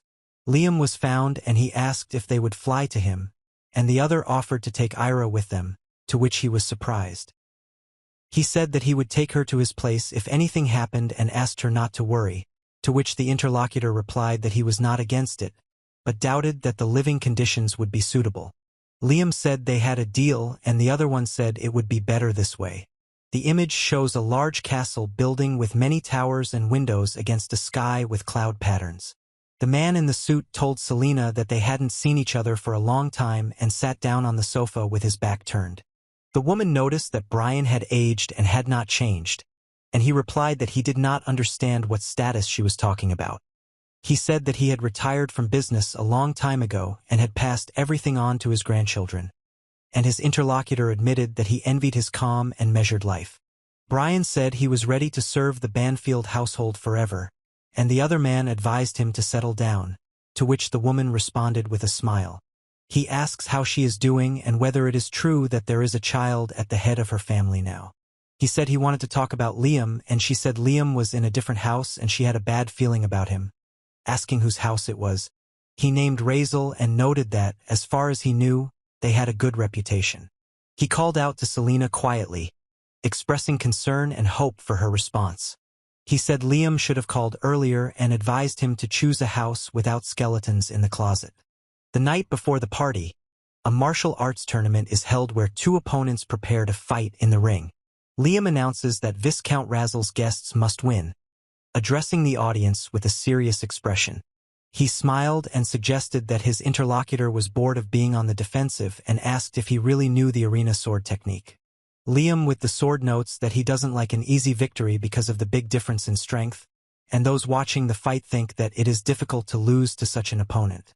He's standing on the edge and she's saying that the people who gave him the license should have thought twice about it because he's going to embarrass himself like that. Liam admitted defeat and another man declared Sir Peter the winner. He and the other man happily thank everyone, and the third man, leaning on the floor, also expresses gratitude. Liam, disappointed in his interlocutor, asks if he is convinced of his strength, to which he answers in the affirmative. He said that he had come up with something interesting, and the other replied that he shouldn't joke around with him so carelessly in the future. A man with short hair turns to Liam and announces that he will be the next opponent. Liam is challenged to a fight by Sir Peter, who calls for a quick descent, calling his opponent a poor man's swordsman. He asked the instructor to leave, expressing gratitude, and the latter turned to him in surprise. Liam asked if he could fight at full strength, and the other man replied that he didn't want to convince him otherwise. He says that killing is forbidden, and another character replies that he does what he wants, and he also didn't like how the third one acted. Liam explained that he had come up with a way to soften the blow and was confirmed by another man who asked if he had really come up with something. He, raising the limiter, explains that otherwise he will die, and the other laughs, asking if he is so poor that he cannot buy a sword. The referee announced the start and Liam asked if they were ready, to which the other person responded yes. He falls hard to the floor, and two observers calmly discuss what is happening. Liam stands in the center of the arena, watching his opponent fall to the floor, lying silently with a broken object lying on the ground nearby. He and others discuss someone not moving, asking what happened and if he was hit, with one of them saying he didn't see anything. Liam and the girl look down tensely as the man orders the medics to be called immediately, wondering why they are sitting there doing nothing. He announced his victory with a hammer, causing complaints from the spectators who shouted that it was unfair, and he invited everyone to come down and voice their complaints. Liam defiantly says that they will feel it on their own skin and challenges them to attack him. He sternly warned them not to laugh at them and demanded that they stop, adding that he was not Nuhaim. Liam attacks with force, claiming to be an Ishinryu master, while the opponent tries to dodge the blow.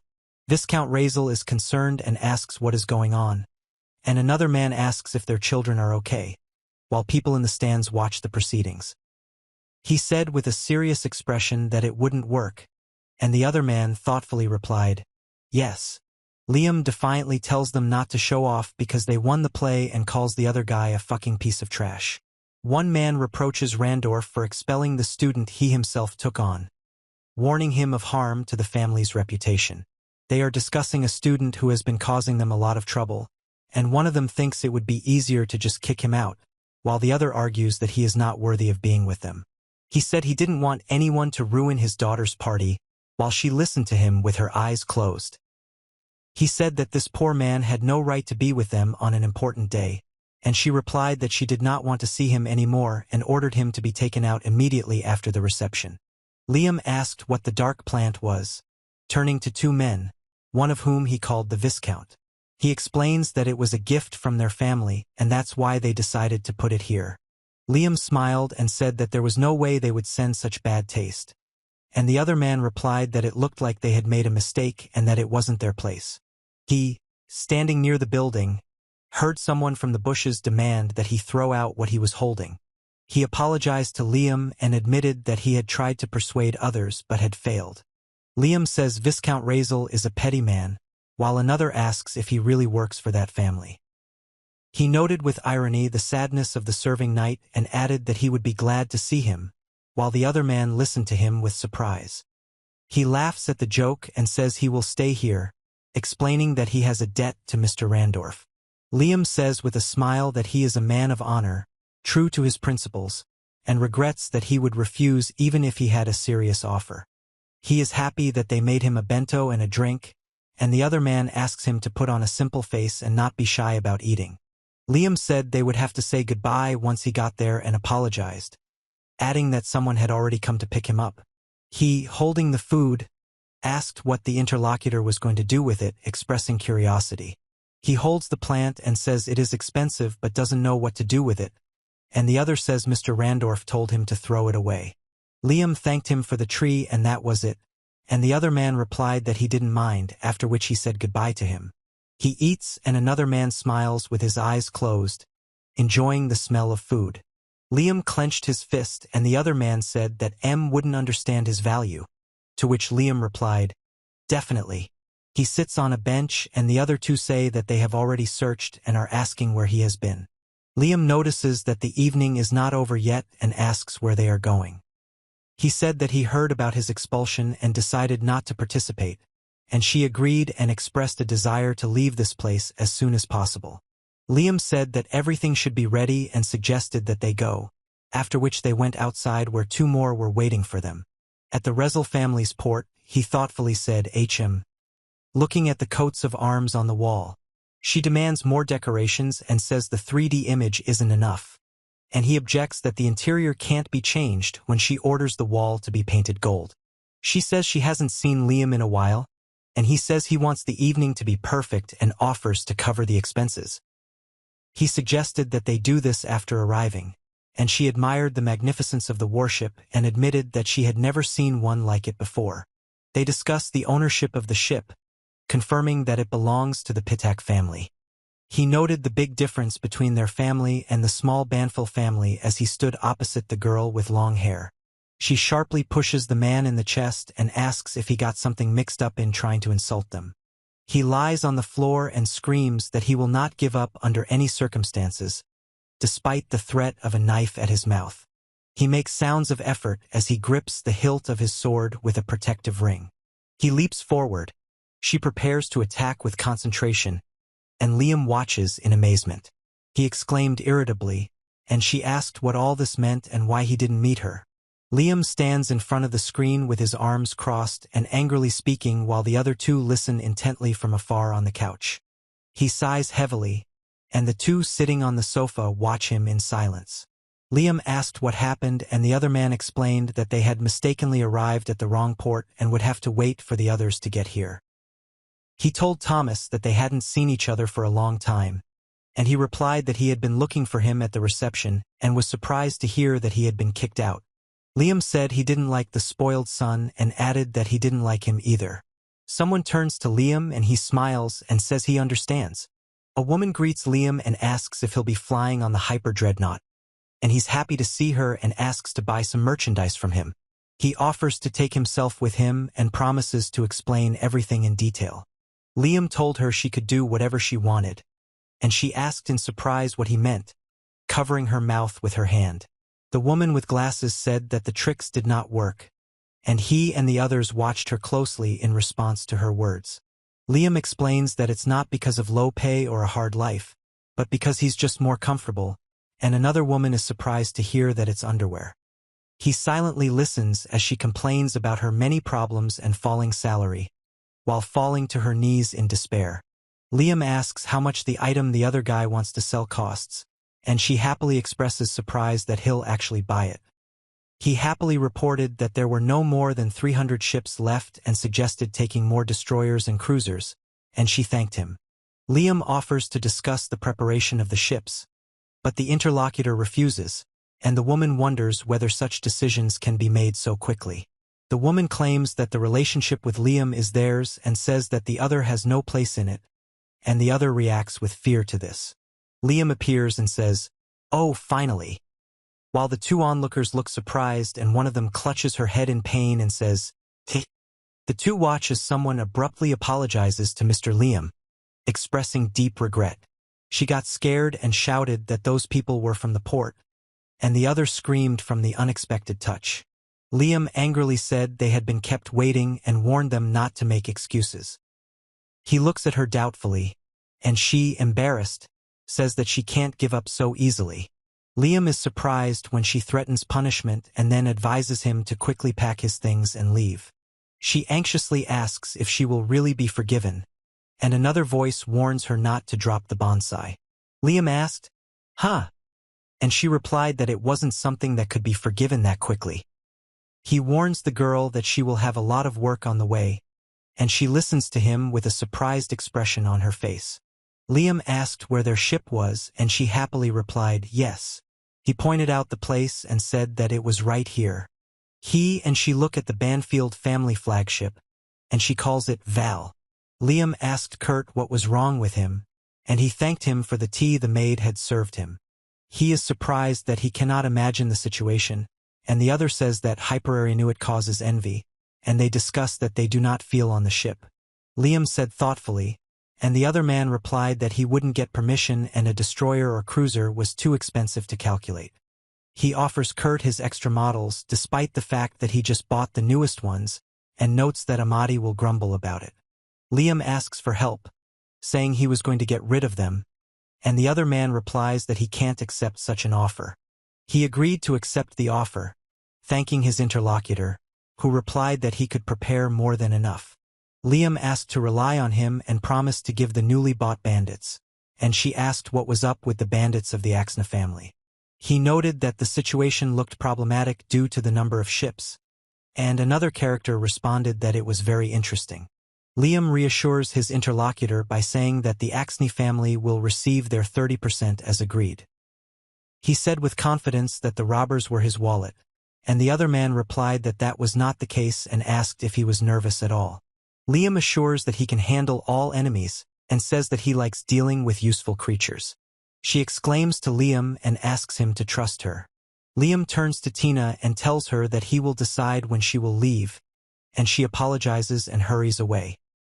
He reports that another armada of 20,000 ships with a flotilla of an aristocratic family has been discovered nearby, and she is surprised and asks if they are bandits. Liam doesn't understand where the enemies came from, and the other man says that they just left the port and are about to have some fun. He was informed that this was the current balance of power, referring to Mr. Liam. Liam says that the enemy wants to surround them, while the other doubts their success, noting that they have 300 ships against the enemy's 20,000. He assures not to be afraid, asking Tina about the position of the main forces, and she reports that there are 15,000 ships in the vanguard and they are already in position. Liam decisively declares the battle to begin as another man agrees with him from his side. Spaceships are fighting, explosions are flying through space, and glowing portals are opening nearby. He noted with surprise that the number of enemies was decreasing before his eyes, and in response he heard that 3,000 ships had broken through to them. Liam confidently orders them to get ready, even as another man panics and says there are 10 times as many enemies and they need to run. Kurt warns Liam of the danger, but he insists on destroying all opponents, assuring that the number of enemies does not matter because of the strength of his army.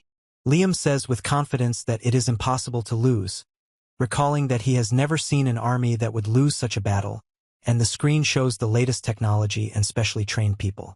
He says with his hat that the god of luck is on his side, and he is surprised and asks why he took so much strength with him and what he is doing. He, with long blonde hair, lowered his head and whispered that his plan was falling apart. He said that he had finally gathered his last strength, and then added that it was all down the drain. He marvels at the commander's strength, remembering that he was called a weakling while explosions occur around him. A spaceship is attacked by a giant hyperdreadnought, and someone wonders how the Banfield family got such a powerful ship.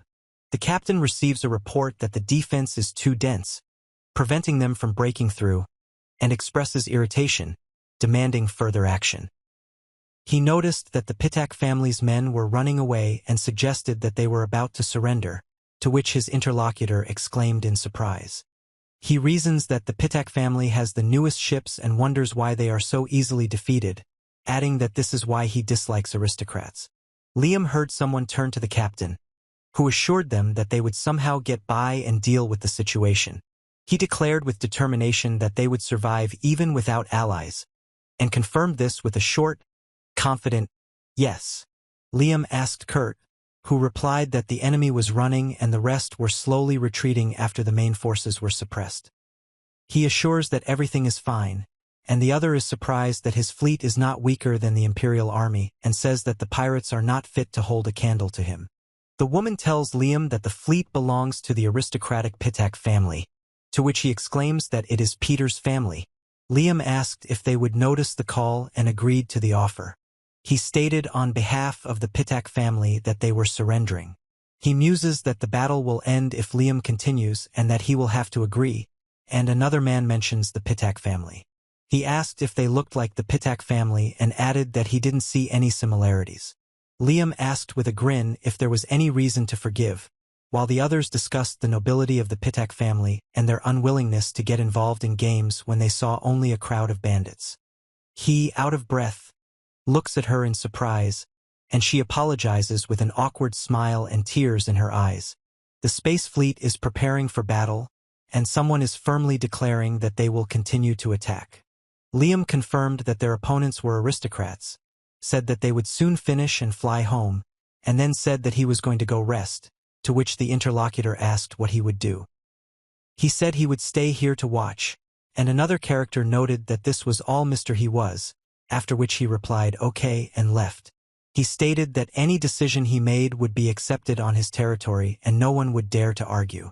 He thinks Liam is different and has no doubt that the Pitak family will forgive the prank, and then points out that he is not joking. He sits on the throne and thinks that he is strong and does not know fear like other people.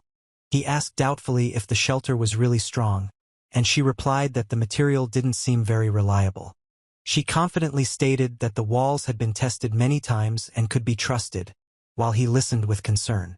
He says the other person is too focused on quality and doesn't take into account the cost of execution, and she counters that their approach is cost-conscious and illogical.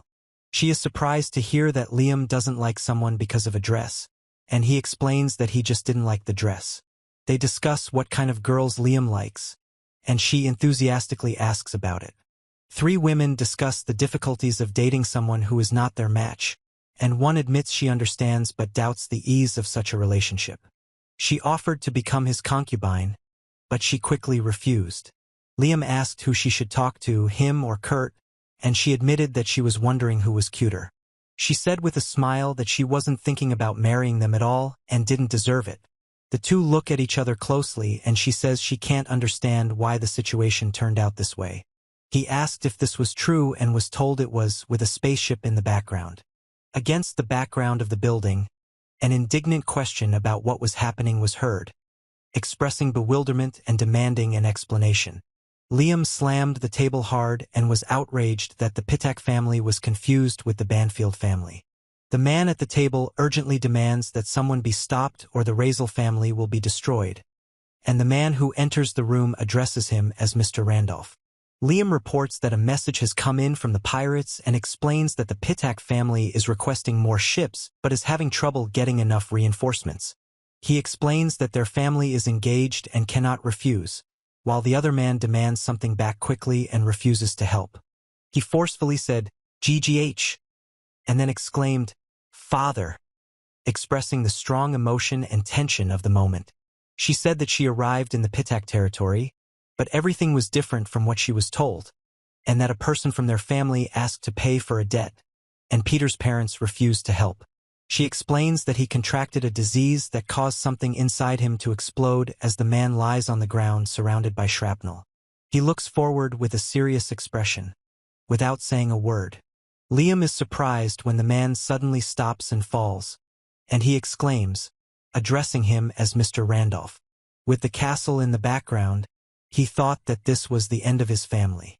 The man from the Axney family apologizes to Liam and explains that they just wanted to help his son get home, but something unexpected happened. Liam insists it's nothing to worry about and that he doesn't find it a burden at all when talking to someone off camera. The man thanks them for the experience that his son can observe and assures them that he will learn a lot from them, to which the interlocutor replies that there is no need for gratitude. Liam asked if there was any information about the bandits, to which the interlocutor replied that there would be no problem with them, and noted the increase in the number of enemy ships from 3,000 to several hundred more. He said that he fought with them yesterday and was deliberately looking for their hive, and he confirmed that there was nothing to worry about. He enthusiastically agreed, and the other advised to use this wonderful opportunity wisely. Liam thanks his interlocutor and asks Tia to begin, to which she readily responds. He noted that Neos had done a good job and said that it was time to have some fun while she flew next to the giant robot. She asked Tia how his Nevin was and thanked him for the wonderful fur, to which he replied that everything was fine. She confirmed that she had completed mech piloting courses and had some experience, answering a question from the control room. She doubts the real battle and asks if they are sure about the settings for them, to which he replies that it is the will of Master Liam. She says with determination that she received personal approval to participate in the operation and intends to live up to expectations. The image shows a dynamic battle scene between two giant robots flying towards each other in space. He noted that the satellite had become a large base fortress, while another added that they had turned the resource satellite into a base. He reported that numerous objects were approaching them at high speed and confirmed that a response was being observed. In space, among the asteroids, two pilots in mechs are fighting, and one of them says he is busy. He explains that the enemy can use laser weapons and rock fragments, but it is all useless. Liam admitted that his blade was a bit dull and needed some work when he noticed something unusual nearby. The image shows the moment he activates an energy shield that reflects swift attacks, creating protection from the oncoming threat. He watches as a powerful explosion is caused by a combat robot surrounded by bright flashes and energy beams. He praised Tia for her excellent work as she smiled as she piloted a combat robot in a space battle amid flying debris. The heroes have completed their preparations for the assault and are now moving through space, preparing for the upcoming battle. He said that they would try to land infantry on the satellite, and his interlocutor was surprised that this would happen right now. Liam said he wanted to be closer and decided to go with the person who asked him the question. He confidently stated that he would fight in the front lines and mentioned his avid as the robots prepared for battle in space. The image shows a confident girl in a battle suit preparing for a test strike in chapter 24 of the manga. He screams, "Fuck!" in rage, trying to cope with the situation while the other person lies on the floor, possibly injured or unconscious. A man with glasses and a gun accuses Liam of being a nightmare and is unhappy with his presence. He panics and reports that things are bad and the enemy is attacking, while another man in glasses looks worried. Two robots fight in space. One screams that the enemy is interfering with him. He laughs and says that hearing cries for help is a delight to his ears, while the robots fight and scream for salvation. He is surprised, asking if the enemy is the boss, and the enemy responds by demanding not to underestimate him, after which the two robots fly into the air. The image shows a close-up of the character's frightened eyes as he stares ahead tensely. In space, two robots fight among debris. One of them quickly attacks the other, which prepares to strike back. He noted that there were already 6 furs, and she replied that they would not see Mr. Liam. The image shows a sword surrounded by glowing symbols and explosions, creating a tense and mystical atmosphere. Liam and the others fall down a deep tunnel as bubbles appear nearby, accompanied by sounds. He asked if Tia was there, then promised to clear the road now and said, "That's how it is." 2 armored fighters rush to battle, and a tank announces the detection of enemies. Liam warned that they had no time for games, and another character stated that he would not let them go any further, preparing for a fight. He exclaimed Avid's name, noticing that the fur was not just mechanical, but that there was something unusual inside, and was surprised by what was happening. Liam explains that it's just fur, but it's a little special, while another shot shows a broken robot. He heard someone say that they could now enter and was greeted with the address Mr. He. 2 pilots in combat suits fly through a tunnel. One says he'll go check it out, the other says he's relying on him. Liam watches as the mechanical creatures approach and prepare to attack. He noticed the mooring knot of the fur and asked, confirming his suspicions. In a robot fight, one of them shouts, "Gotcha!" and the other warns that in a confined space you can't act so freely, adding that he could handle it himself. Liam agreed and said, "Yes." And the other character replied that he wanted to see his work and allowed him to go. The mechanical warrior suddenly draws his sword, preparing to fight the unknown enemy that suddenly appears in front of him. Liam attacks the giant robot, delivering powerful blows that cause explosions on its armor. Two armored fighters find themselves in the epicenter of explosions, and one of them panics and does not believe what happened and asks how it happened. The robot says they have new models and notes that they are going well. He fights in armor and says that the enemy is unlucky, dealing a powerful blow to the enemy. He watches as the giant robot breaks into pieces and falls, accompanied by the sounds of destruction and explosions.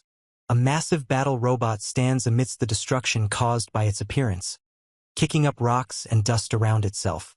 He enthusiastically suggested splitting up with all the bandits and continuing the fight. The man in glasses marvels at the strength, noting that it's not just the fur but also the pilot's incredible skills. He grinned, and two men in glasses informed the commander that the enemies were already heading to the headquarters. He with long hair exclaimed, "Commander?" And the other one with long hair and glasses laughed and called it masterpiece. Liam suddenly rips the device with chains out of the wall, and the man in glasses watches his actions in surprise. He said he would give them a hard time and asked if they thought they had made a fool of him. He shouts that he will blow up the enemy ships along with them, and in response he hears the word fireworks against the backdrop of a space battle. Liam overheard him being told about a powerful explosive device that the Empire had used thousands of years ago and was now being used by them, and the other man laughed and called it the most dangerous in the world. He says that he has no desire to explode and asks if the other person wanted to say everything, after which the other person replies that he will do as he wants. A man in glasses screams that they are all finished and that he is not leaving. A figure in combat gear is visible against the backdrop of a destroyed building. Liam confidently stated that this was definitely not the end for him, and she happily confirmed that she had received the NIS. The woman explains that she has received many requests and will finish soon, and he says that he is sending the results. He noted that the device is indeed dangerous and called on everyone to move forward boldly, as even Avid would not withstand such a test. He exclaimed that it was cruel, and Liam replied that it turned out he was actually not bad, and asked what about the other person. He, noticing that the other had taken the werewolf's bond, said that it was time to finish, and agreed with the need to act. The hero suggested starting with a test shot, showing determination before the upcoming action. Against the background of the glowing symbol, a silhouette of a robot appears, which checks the environment, specifies coordinates, and calibrates the power. He said he was waiting for the command to launch while electrical discharges sparked around him. The image shows Liam gripping the hilt of his sword tightly, preparing for a fight or important action. He warns that the interlocutor will now have fireworks, preparing for a powerful attack. The image shows the moment when someone suddenly spins a wooden object, creating dynamic movement. The image shows a powerful explosion in space destroying a huge object, with no characters visible. Liam reports that the target has been destroyed and someone praises him for it while the robot emits energy from its chest. He noted that he liked more powerful blows, and the interlocutor recognized this as unusual and ordered to assemble infantry troops, to which he agreed. He enthusiastically suggested going to look for treasure, expressing determination and excitement. Liam gave permission to speak, after which one of the soldiers thanked him, and a group of soldiers walked along the destroyed corridor after the girl. He says that he wants to take valuables from enemies by force, but his interlocutor warns that it is dangerous to go there yet, since not all the enemies have been eliminated. Liam notices a skull on the ground and then yells for him to wait as a group of soldiers walk down the hallway. They discuss the money they found, but one of them notices that there is nothing there, and that the bundles contain counterfeit bills. Liam noticed the hidden passage and objected that it wasn't what they needed.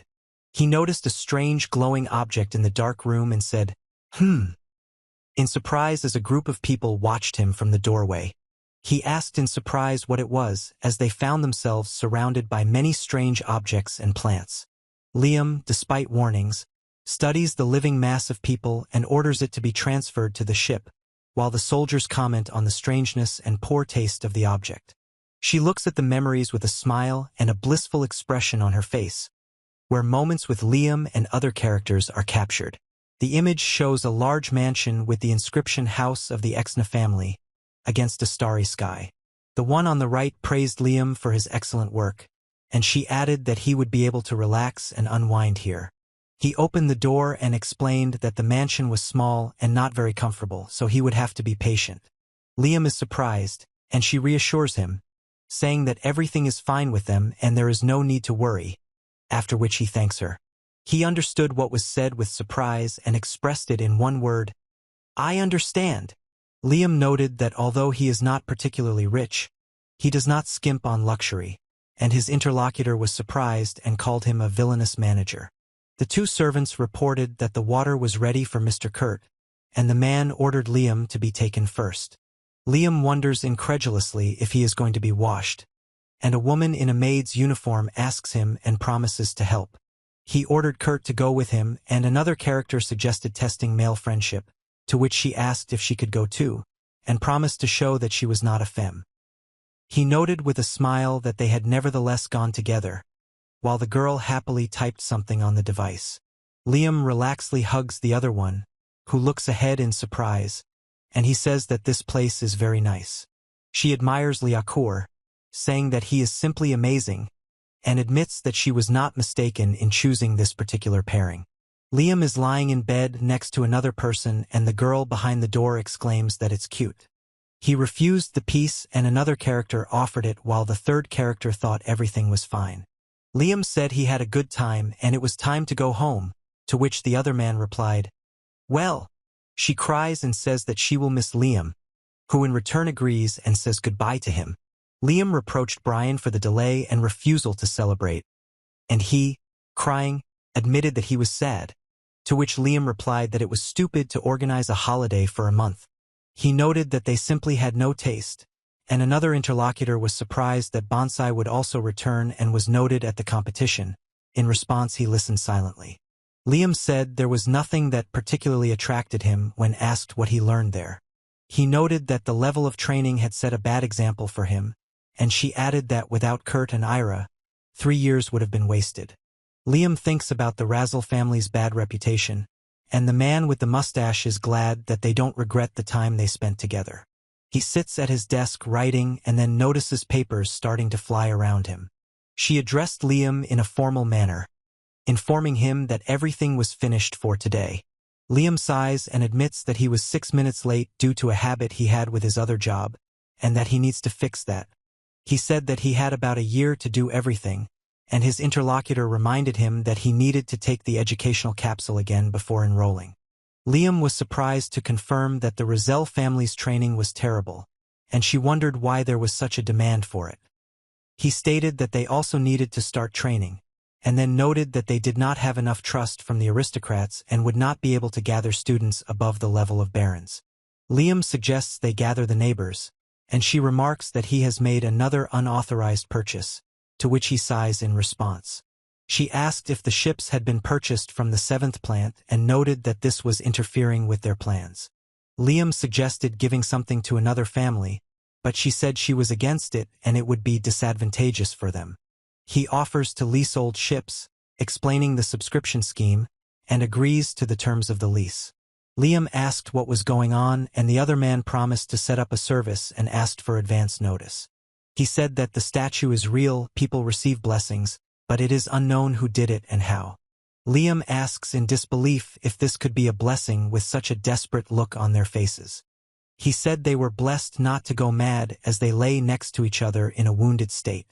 She explains that they were subjected to influence to maintain consciousness even in this state, and believes that such an existence is akin to hell. He explains that by turning into statues, they realize their condition and hopelessness, and Liam confirms this with the words, "Exactly yes." He asked what they had done to deserve this, and noted that this could only be found out from them personally, after which he asked what to do. Liam revealed that in his past life he also felt what it was like to be in hell and added that it would be nice to save others. He asked for help and warned that if something goes wrong, then at least kill them, to which she replied that this is exactly what will happen. Liam tiredly replies that he'll take a little rest, to which the woman in the dress asks if he wants to take a break. He said that they should go to the bathhouse, standing at the entrance to the room with a hot spring and steam. He, sitting in a hot spring, said that hot springs are the best, and she listened to him, standing next to her in the water. Liam said that at the Rezel family home there was only a shower, and at Axe's house he couldn't relax properly while she was listening to him. He complained in a hot bath that the maids almost forgot to wash him while she was smiling next to him. He reflects that Viscount Rezel is wrong and admits that his physical condition has deteriorated greatly in 3 years, adding that he is too good a man. She was surprised, and he replied that it was useful to understand the thoughts of bad guys, and this would be a lesson for him.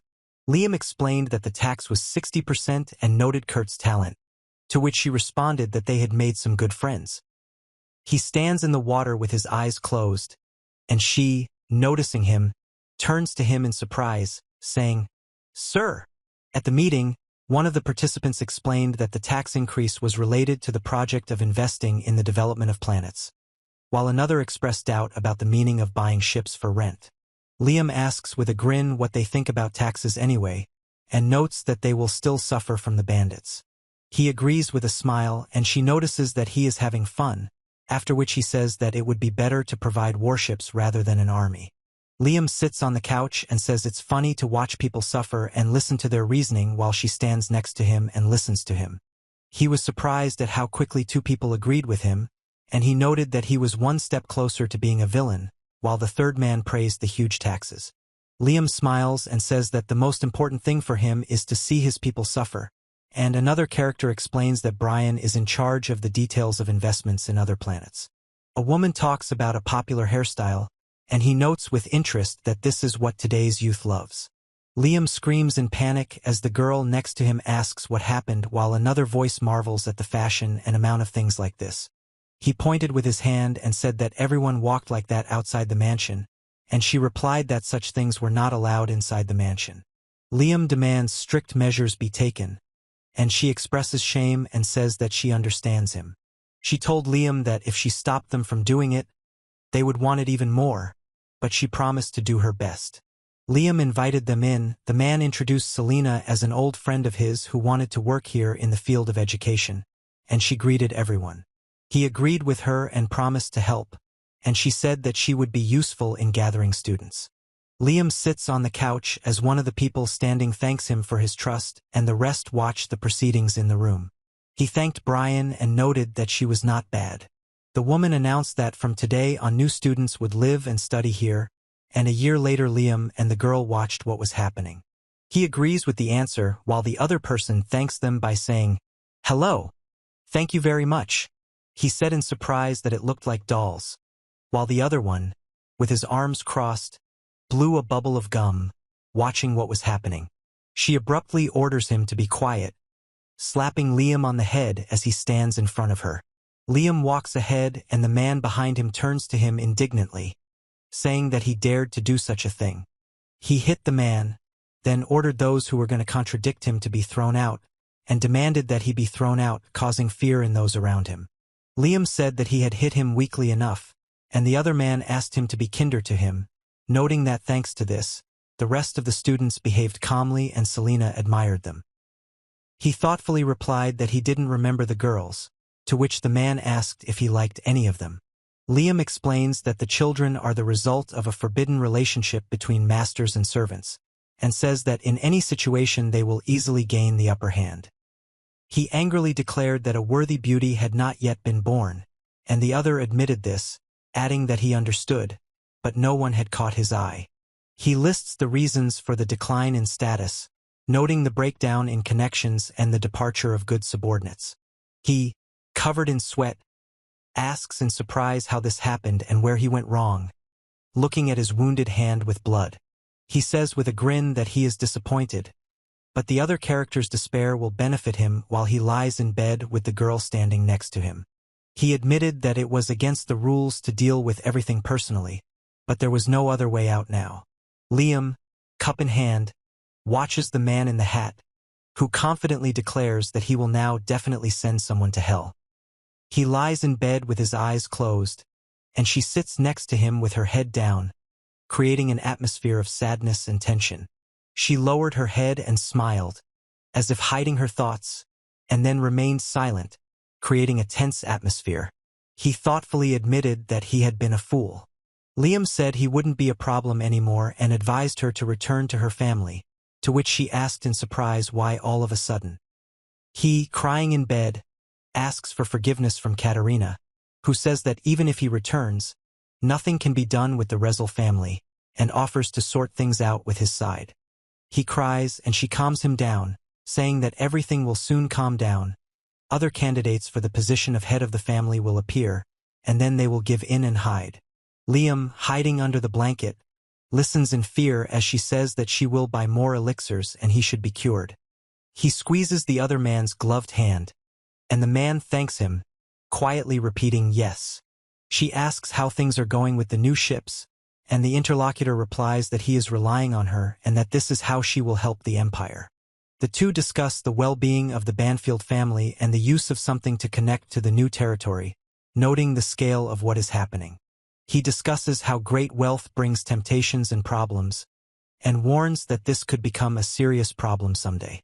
She expressed confidence that the money was being managed wisely and noted the emergence of a sensible aristocrat who instills hope in the empire. He noted that the arrival of the students had not gone so smoothly and asked whether his interlocutor had any problems with their studies, and he replied that local aristocrats had raised unrest in the area. He thoughtfully acknowledged that the counts were not easy to control, but he understood their feelings. A group of people with their faces covered are demanding freedom of hairstyle and saying they can decide for themselves how they look. Liam watches a rally where people are protesting against hair restrictions and hears them explain their reasons for protesting. He is outraged that the army is suppressing the protests and is indignant about his ridiculous hairstyle, blaming the security forces for this. He said the more they restrict it, the worse it gets, and she suggested giving in, watching Liam with her eyes closed. Liam demands that they surrender, threatening to give the army the order otherwise. He sits at the table and another man, Landing, says that they haven't seen each other for a long time. The character in the hat suddenly recognized the other and exclaimed that it was him, and the other replied that he wanted to consult. Liam said he wanted to talk too, and the man in the hat asked if he thought it was weird. He asked what exactly had happened, and the other man with the hat and glasses replied that everything that had happened. Liam reflects on how Razel's family has been treating them coldly and wonders if it seems suspicious. He answered yes, no, and then asked in surprise, what if you think about it? He coughs and says that in fact someone else should have taken Sir Peter's place. The woman explains that the goal is to get the daughter of the Razel family and connections with influential people, and the man adds that all this should have belonged to them. Liam asks in surprise why this happened, and the other man admits that he set it all up and took it away. He covers his face with his hand, and another man in a hat accuses everyone of lying, claiming that they were deceived all along. Liam asked about the super service, and the other man replied that he had not lied then, pointing to the interlocutor. He said, hesitantly, expressing uncertainty or surprise. Liam said that the other guy had done a lot of work behind his back and suggested that he not hide it anymore, to which the other guy responded that he didn't quite understand the situation. He said that the interlocutor was too nice, and he responded with embarrassment and asked not to be embarrassed. He says tensely that he did not expect such problems with the Razel family, and that he does not like Peter and the Pitak family either, noting that they severed ties for his own good. Liam tries to stop something by shouting, "No!" and then says that the other person is actually a kind soul. He smiles slightly embarrassedly and thanks his interlocutor, covering his mouth with his hand. He screams and stretches his hand forward, expressing strong emotions and tension. Liam looks thoughtfully at the object in his hands, as if trying to understand its meaning or purpose. He stands in the room by the door and asks what they want. He trembles in his hat and asks if his interlocutor was so embarrassed by his sudden disappearance. Liam said he had given up on the hair situation, to which the man asked if something was wrong. He said with a smile that he was in a good mood. The man said he would tell people, to which the woman agreed. A woman in glasses coquettishly offers Mr. Liam to buy ships, asking him a playful question. Liam demanded he leave, while another woman exclaimed that it was cruel as she watched from the room. He tells the maid that he is the next guest, and she asks for at least a couple of hundred, while another maid drags someone by the legs. Liam refused to buy anything, and the girl came to tell him about the new models and promised to be at his disposal if he bought them. He said with his eyes closed that finally someone normal, and the woman standing next to him announced the next one, Sir Thomas. Liam says that meetings with them are becoming increasingly difficult and mostly useless, while another man with a scarf sits at a table with a pile of bars. The man with the mustache happily says that even if there are a lot of people, it's good, and that his interlocutor now also has an academy. Liam asked if they had already thought about building a mansion in the capital, to which the other man replied that there was no way around it. He explains that there will be more work in the capital, so it is better to start preparations and construction now, and the interlocutor agrees that this will take time. Liam objects to the choice, and the interlocutor explains that everyone strives to have a mansion near the palace for status and advises buying housing near the palace. He suggested renting a whole hotel or something luxury, and the other man was surprised, asking if one room would be enough. He agreed with his interlocutor, who explained that additional rooms were needed for guards, servants, and guests due to possible unforeseen situations. He asked to prepare a list of options, even if it was expensive, adding that he wanted something in a traditional style and assured not to worry about money. He thinks incredulously that it is impossible to be so humiliated, while she stands at the sink, leaning on the countertop. He enthusiastically lists the words education, figure, and face, paying attention to various details. She, lowering herself to the sink, says bitterly that she will not allow him to treat her like that, despite all his efforts. She looks in the mirror and says she made him fall in love and then she'll throw him away. She said she would laugh watching him cry while they held hands and looked into each other's eyes. The woman informed Liam that the preparations were complete, to which he replied that everything was fine. Liam assures that he will quickly calm down the rowdy ones, and the interlocutor asks if there are situations in which they are powerless. He says with confidence that he is not afraid of death, because he has a guide with him, and at this time two men begin a ritual at the magic circle. He breaks the object, then sprays the elixir over it, which then activates a mechanism with steam and light. Liam happily exclaimed that he could move again, and another character was surprised by her hands and said, "Oh, my hands!" He and the girl are watching what is happening from above, and he says with a smile that he has succeeded in something. Liam and the girl watch from above as the others, wrapped in towels, breathe heavily after the ordeal, and one of the girls stands with her hair flying. He noted that now everyone was in his debt, and she explained that everyone had come to their senses and realized to whom they owed their salvation. Liam says he's leaving the matter to his interlocutor, who explains that they're confused for now and need time to heal and come to their senses. Screams can be heard against the backdrop of a destroyed city, conveying an atmosphere of chaos and fear. He struggles to pronounce Liam's name, who replies that he tricked him, but Liam thanks him anyway and calls him stubborn. He leans heavily on his hands, coughing and spitting blood onto the stone floor. He admitted that the situation was worse than he expected and he needed to recover quickly, and she suggested that the imperial capital would be suitable for this. Liam explains that the place where a lot of negative emotions swarm is where he will go. The character in the hat tells Liam that their meeting may be the last and that he is waiting for him. Against the backdrop of the first school building, they announce that everyone present is the best of the best this year. On screen, a man asks everyone to set a good example in the next 6 years and promises to try to enrich the school experience of listeners. Liam said that money rules the world and the country is rotten to the core, but at least the aristocrats are loved and noted that they are the best of the best. He notices that he is always serious, and the other advises him to be quieter so as not to be scolded, after which he reacts with interest to what was said.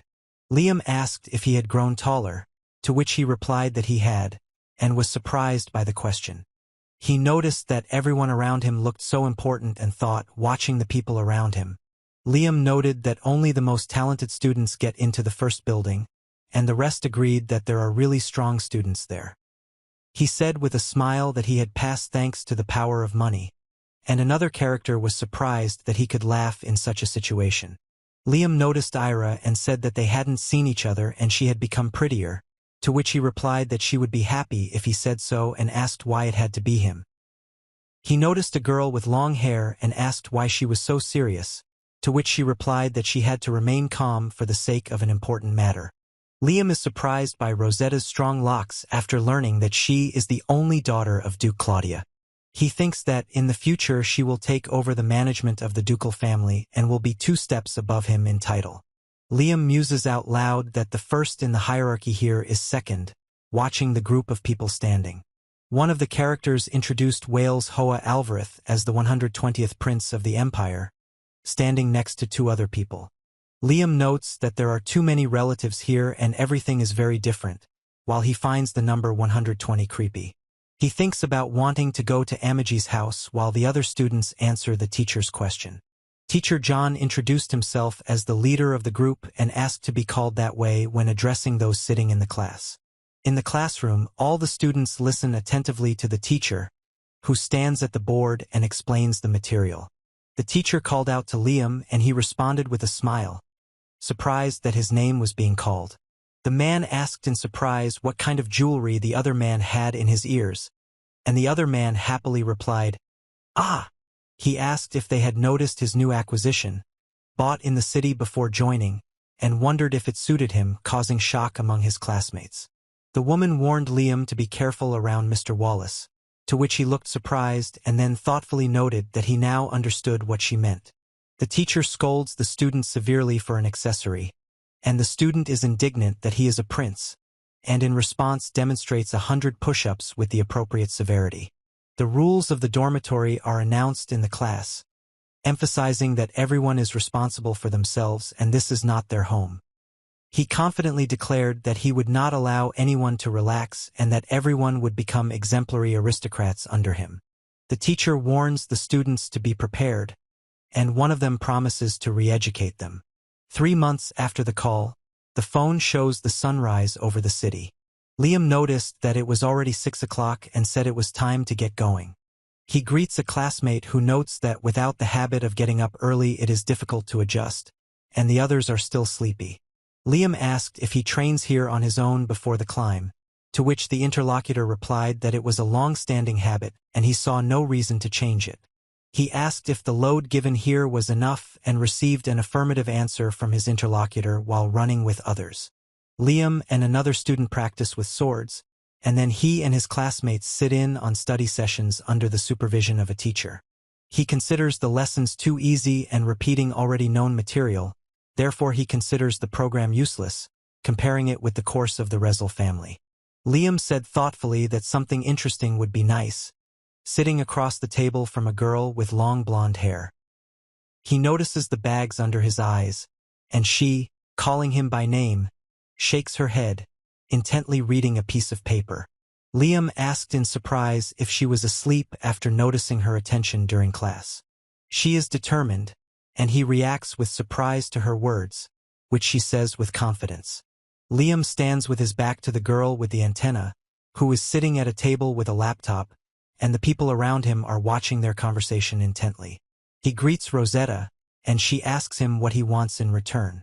Liam smiles and offers to have lunch together, and the girl with a rose in her hair irritably asks him to refrain, thinking that studying is more important to him than talking to her. He said that he had a lot of things to do and that he would win one later, and then with a smile admitted that he knew that she didn't like him. Liam grins when people tell him he's having fun, and he replies that he's having a little. He said that he had found a way to get out of the dorm, and she admitted that she had long wanted to go outside. Liam questions the seriousness of his interlocutor, who responds by saying that he is too serious in comparison to him. He cheerfully invited Kasanka to have lunch and offered to become her mother's son-in-law, to which one of the girls noted with irritation that he was hitting on her again. 3 people at the table are discussing their family status. One says that she is the second daughter in the family, another says that she will soon have a brother, And the third notes that in her family the heir is her brother. Liam noted that he didn't look like a prince. Another character complained that it was the same thing every day, while a third was surprised that the prince wasn't called the prince on a white horse. He explains that he has his own circumstances and that the attitude towards the younger princes, especially after the 100th, is very bad. In a cafe, one of those present explains that only the first 30 senior princes receive full support, while the rest sometimes have worse conditions than poor nobles. Liam admitted that they were struggling, while the others discussed why he was trying so hard and whether he could ask his family for support. He listens as one of his interlocutors says that he definitely won't succeed, and the other adds that he won't show off such a thing.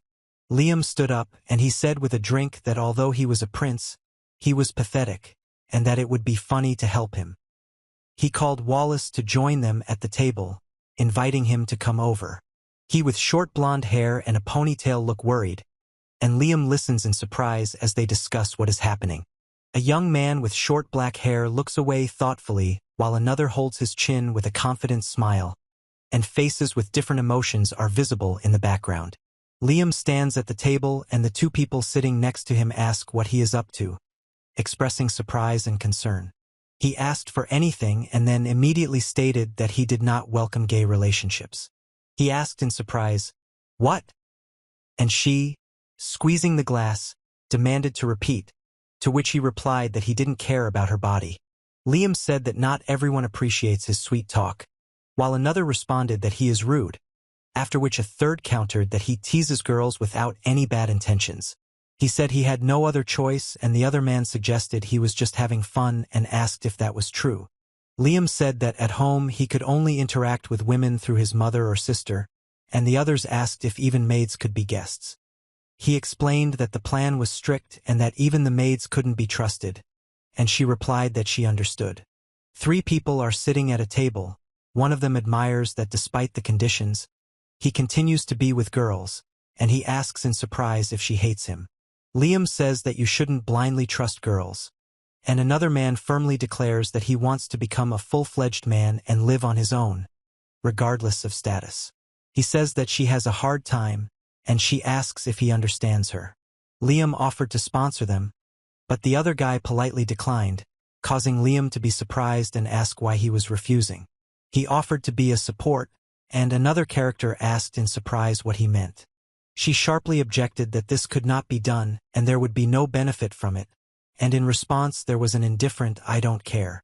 Liam promised that the Banfield family would side with his interlocutor, and he admitted that he wanted to help him, calling him an interesting person. He apologized to the company and left, and the others continued their conversation at the table in the cafe. Liam thanks someone with a bow, and sitting at the table he looks embarrassed while standing next to her. She is surprised and covers her mouth with her hand. He stands by the window with his hands behind his back, and she sits on the couch and says that everything will be ready soon. The man noted that he did not expect such a turn of events, and the woman said that the process of renunciation of rights to the throne was in full swing, to which the person sitting next to her confirmed this. The two men discuss how a successful case will increase the Banfield family's credibility and raise them in the eyes of other aristocrats. He raised his hands and declared that from today on he was simply Wallace, while another exclaimed that he was not a prince. Liam happily thanks his interlocutor, saying that it's all thanks to him, and the other responds that he's glad. He said that he felt more comfortable being a prince, to which the girl replied that it was a drag and did not give freedom, and he objected that it was not at all. He said that being a prince is dangerous to life, the history of princes is written in blood, and the number of princes has sharply decreased, to which the interlocutor confirmed that the rumors are almost all true. Liam and the other two listen as he explains that all rivals, including clones and actors, were mercilessly killed, and that this is the path his father took. He said that it made no difference to him and that the interlocutor was not even in the 100, after which the other character thanked him and said that he was now freed from this fate. Liam listens as another man explains that his mother may be involved in political games and he risks getting hurt because of it, as well as being accused of belonging to the enemy faction. He warns that the world is very cruel and that Rosetta could also become a victim, and she confirms that she is the Duke's daughter. The narrator explained that about 2,000 years ago, the Crown Prince, who was preparing to take the throne, was tragically killed in the finale of a bloody struggle for the throne. He explained that the crown prince was engaged to the young duchess and that the Claudia ducal family supported his faction. On stage, the character sitting on the throne says that with his death the struggle is over, while others note that the enemy faction has already ascended the throne without having time to mourn the deceased. He said that after the death of the crown prince, the new emperor began a purge to take revenge on Claudia's family. He explained that he had taken away their rich lands and given them a completely poor and empty planet in their place. He explains that by depriving them of everything, he retained the family's ducal title, and this was done so that they would feel insulted and fall low in the eyes of the aristocrats. Liam explained that the Rossetti family was in disfavor with the emperor and poor, after which he admitted that he had gone overboard with the details, causing silence from those around him. He thanks his interlocutor and asks him to keep this feeling, to which he agrees. With the city at night in the background, Liam happily replied that of course he would. He clutches his tie and in the next shot the door opens and a girl walks into the room. She admits with her eyes closed that she is not keeping up with the curriculum. She leaned over wearily, thinking that due to the lack of money for preparation, she was lagging behind the others and had a lot of work ahead of her.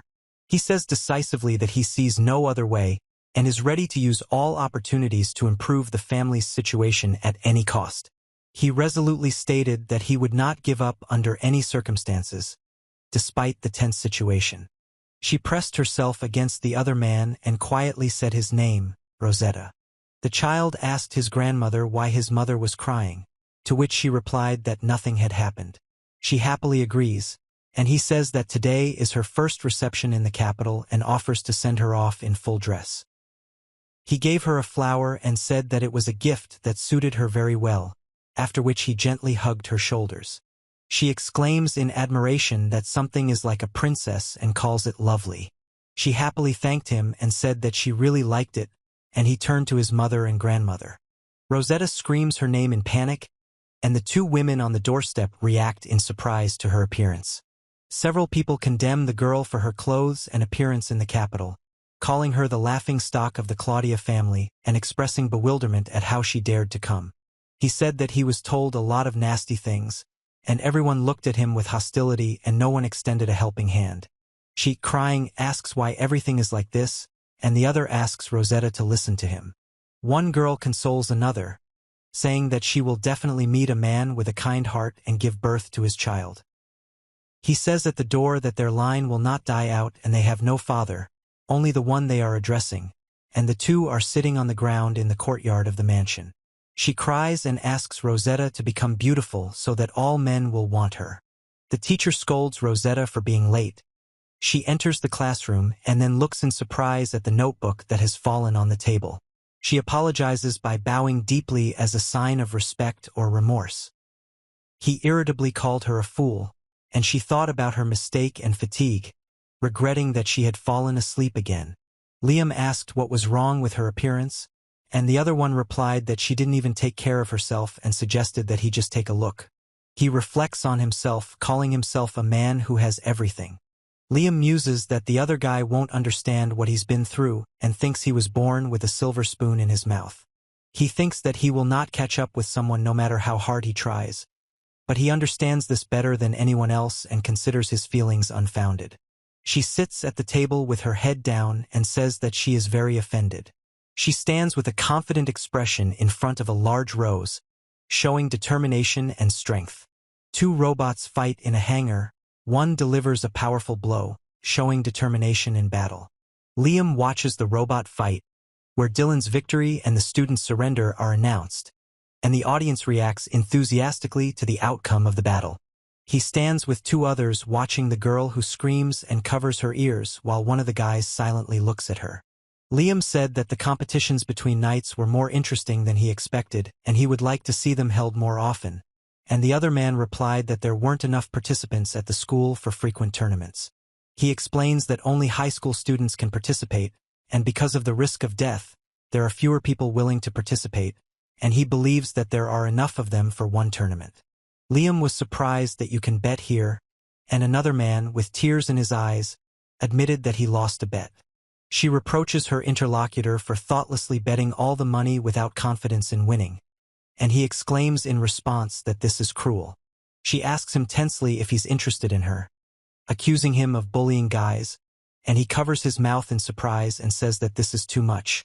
He's wearing a mask with horns, distorting his face into an evil grimace, while in the corner another character screams in panic that this is a joke. Liam says gambling is bad, and the other man says that if he ever won it would be good money, and adds that there are few opportunities to make money here other than gambling. He said that in the end he didn't win and spent all the money that he allocated, and he asked not to remind him about it. Liam hears his name being called and he is worried about the remaining 2 weeks and doesn't know what to do next. In the arena, 2 robots are fighting, and 3 people watching the fight are discussing what is happening, expressing tension and interest in the battle. He says he can't wait to see Liam in the arena, but Liam thinks it will be too boring and notes that using your own mechs doesn't guarantee victory. Liam explains that combat is a tactical game where the more cunning and experienced one wins, and notes the advantage of personal mechs over regular training ones. He confirmed that he has a personal one, and the other said that they are rare and even he does not have one, but he will use a personal one. 2 school children admire Tom and his coolness. One of them says that he admires him too. Liam asked if he was still improving anything, to which he replied that he was doing so right now while the beep was still going on. It is announced that Student Pawn has given up, and Derek is declared the winner of the tournament. Liam, looking at the document, reports that Derek is a baron, and those around him discuss the danger of the fight and the condition of the victim. He reflects on how he seemed ordinary at first, but his abilities and deeds in the mech are worthy of attention. Liam confidently decided to do the same, watching the events unfold with the others on the balcony. He refuses in a panic, saying that further strengthening of the Air Force is impossible and strictly prohibited. Liam refused to part with Avid and said that he did not want this, and the interlocutor admitted that she did everything possible, but was powerless to do anything else and suggested creating a new assistant from scratch. He asks to tell more details, and the interlocutor explains that money will not help, and offers to give as much as he says, if the enhancement is possible due to rare materials. She lists rare minerals including orichalcum, adamantine, and mithril, as well as many other equally rare ones. She explains that the search and retooling will take forever and will require a huge amount of fur and skilled craftsmen to work with rare materials. Liam clarified that the question was only about money and materials, to which she replied that she would make a list of what was needed and let me know if she managed to collect everything. He explains that Avita requires materials, elite craftsmen, and a pilot of his level to improve it, and warns of the need for special testers. Liam decided to test the abilities of a test pilot he had recently observed and said he would be in touch later.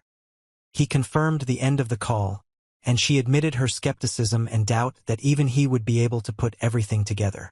She scans the data, then points up and then jumps towards a large surface to attach something.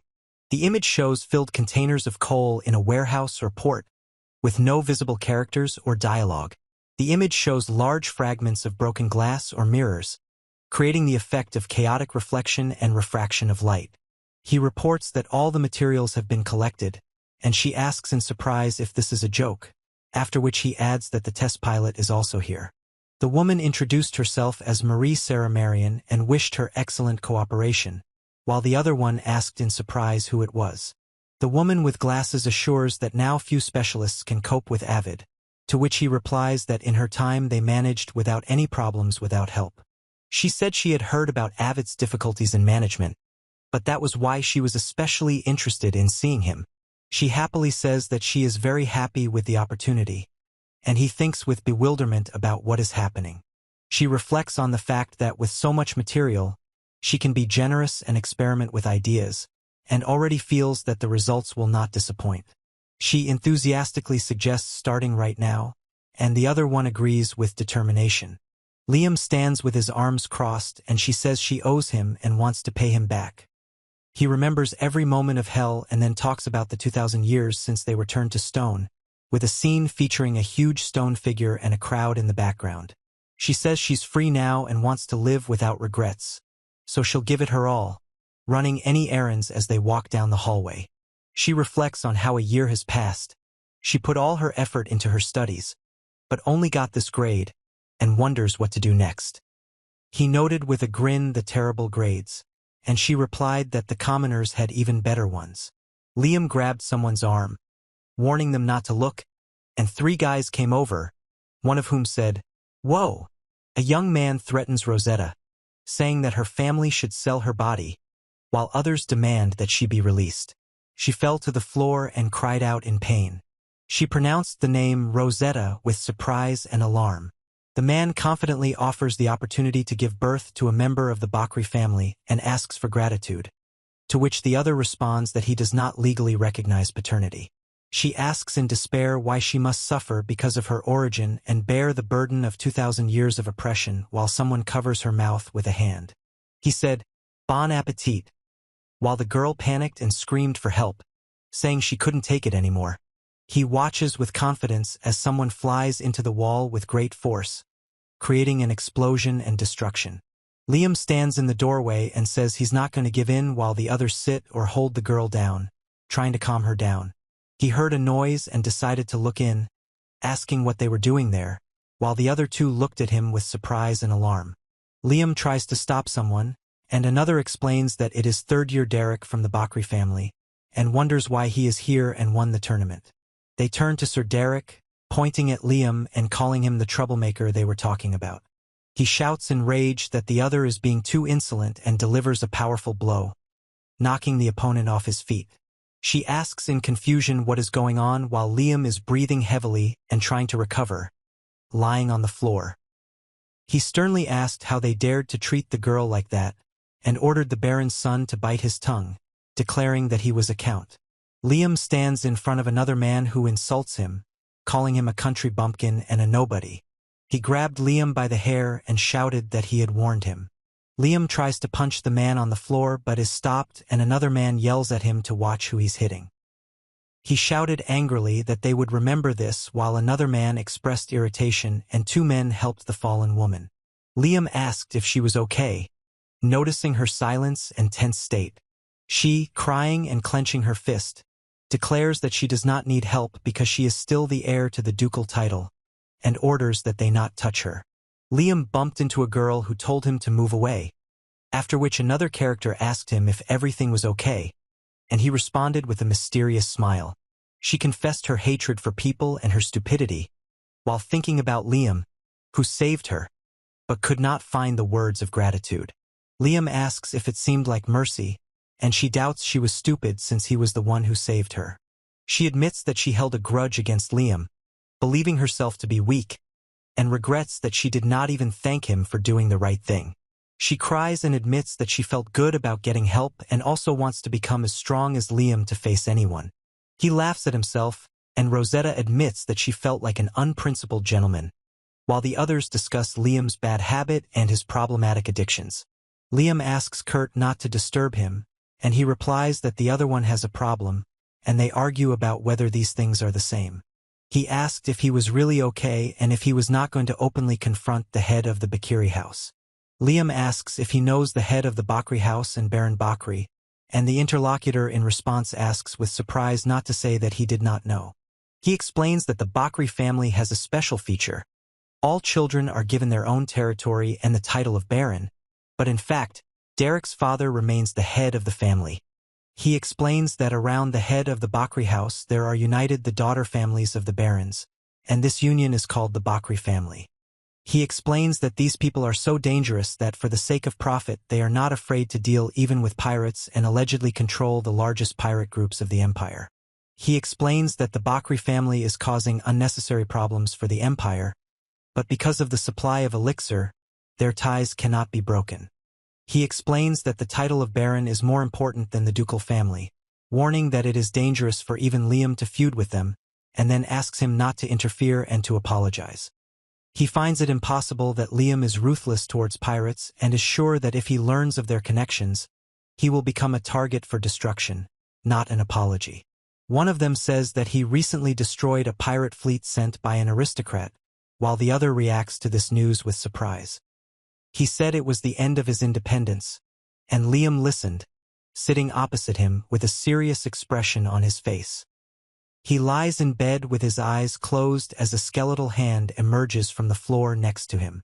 A dark masked man leans over Liam, who is lying on the bed, and looks at him intently, without saying a word. Liam, lying in bed, said it was noisy, and another one in a mask answered him, Kukuri. He asked in surprise about the dogs, and the stranger apologized for disturbing him and explained that he had dealt with the strange dogs scratching at the door. Liam said that if they have owners, they definitely need to be returned, to which he received the answer, as you wish. He and another hooded prisoner are standing tied up, and one of them is saying, well, while a hooded man is kneeling in front of them. The masked man said he received an order from his master to return the other man back to his owners.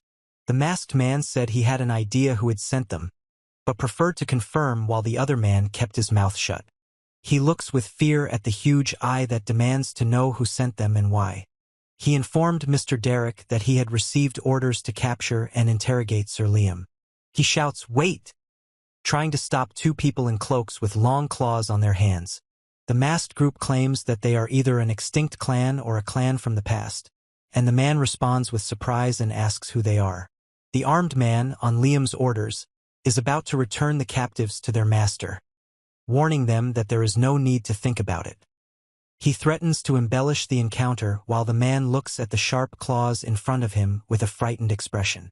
A man in a suit runs into the room and calls out for Mr. Derrick, who responds with surprise and asks what happened, while a cry of "Awa!"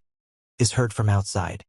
He exclaimed when he saw many bodies in the room and asked what it was while another man stood behind him at the door.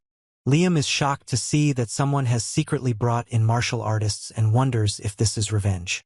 He demands that something be removed immediately, to which one of the men responds in the affirmative, while the others watch what is happening tensely. A man in a suit urgently informs Derrick of a terrible event that has happened, and Derrick, in response, angrily demands an explanation. He reports that the ships sent to the planet Mama Bannifield have all been destroyed, and Liam, in response, exclaims in surprise that they encountered a fortress ship. He admitted to the failure and expressed concern that if this continued, they would not be able to produce the elixir despite having a device to destroy the planet. He decided to finish him off at the tournament and is sure that he will definitely be there. Liam noted approvingly that Marie was doing a great job, watching her and the other students at the table. He said that all that was left was to figure out how to win Rosetta's heart, and she replied that, judging by everything, he was having fun. Liam said he was genuinely happy, while another admitted he was living in fear, before a third asked if he wanted more pocket money, only to be turned down. He asked Wallace to tell him how to get a higher title faster. Liam asked him if he knew anything since he was a prince, and he laughed and cried in response. He asks for more details, and another man explains that the easiest way is to buy a title from another family if the financial situation does not match the title. He explains that the family selling the title declares the child as heir, who comes into the title through marriage and the transfer of the title by the new spouses. The image discusses how the buying party must take all the hassle with the title and that such deals are usually made by impoverished families with debts. Liam says he must settle the family's debts and marry a member of the family who is selling the title, while the other man questions whether he can pay the huge sums. He and another young man listen attentively as a third offers to give him pocket money if he has nowhere else to put it. Liam smiles and demands to give up the title and thinks he will say it directly, and she irritably remarks that he will hate her again, but he does not mind. He smiles as he thinks about wanting to see the despair in her eyes, and the other asks if he's going to the toilet, to which he replies not to follow him. Liam said he would call home and came up with something interesting. He confirmed the appeal to himself, and the two sitting on the sofa were surprised by the appearance of a web in the sky above the building. She asked who it was, and the man responded by being surprised to hear that there was a person they wanted to accept into their family. Liam reveals that young Duchess Rosetta is having financial problems, but he is going to ask for her title in exchange. He insists that he will find out the details now, and the other man says that he is relying on him, while he mentally calls the name Rosetta Cell Claudia. He reflects on the strong will, cold aura, and desperate diligence of the proud Lady Rosetta, admitting that she is not the smartest or most athletic. Liam, sitting on the couch, said with a smile that he liked something. She irritably thinks that he is shameless and does whatever he wants, and wonders what he is trying to achieve by considering an engagement with the Banfield family. He saved the girl by saying it was dangerous, and she replied that he could die like that, while another girl runs up the stairs, exclaiming, "Ouch!" The woman declares that the fun is too early to end and that the interlocutor's family will have to suffer a little longer, after which she goes down the stairs, determined not to let them die in peace. Liam responds to the call in surprise, and she, with her head down, says that it would have been better if she had never been born and orders that it's enough. He asked Rosetta in surprise why she was in a bad mood and whether she was eating well, to which she replied that she was fine and asked him not to come closer. She says she's worried and upset by his words, and Liam, with a smile and a glint in his eye, mocks her face of empathy. He suggested going to lunch together, but she said she would refuse because he was the same as those who had pestered Claudia and she did not trust him. Liam notices his interlocutor's stubbornness and invites her tomorrow, and she, despite her doubts, begins to hope and is surprised by his gentleness. He screams in panic, and she adjusts her glasses with a grin, watching the fight on the screen in front of them. One girl noticed that Rosetta had become cheeky lately, and another warned that she shouldn't say that, because Liam had taken a liking to her and it could lead to trouble. He warns that the Banfield family is kind to its residents, but if you anger him, the whole family will end. They discuss the danger of the enemies, and one of them asks not to frighten her anymore, warning that even the fleet of the aristocrats is not scary to these enemies.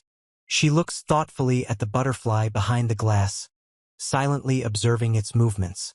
She muses that all the students are afraid of Liam, and because of him, no one bullies Rosetta anymore, for whom he has become the key to safety. Liam and another young man are standing at the door, and she thinks that she didn't expect such warmth from him and is surprised that everything is not so bad. She says thoughtfully that it is important to maintain an image in society, and he smiles, reminding them that their immoral duet has become a trio.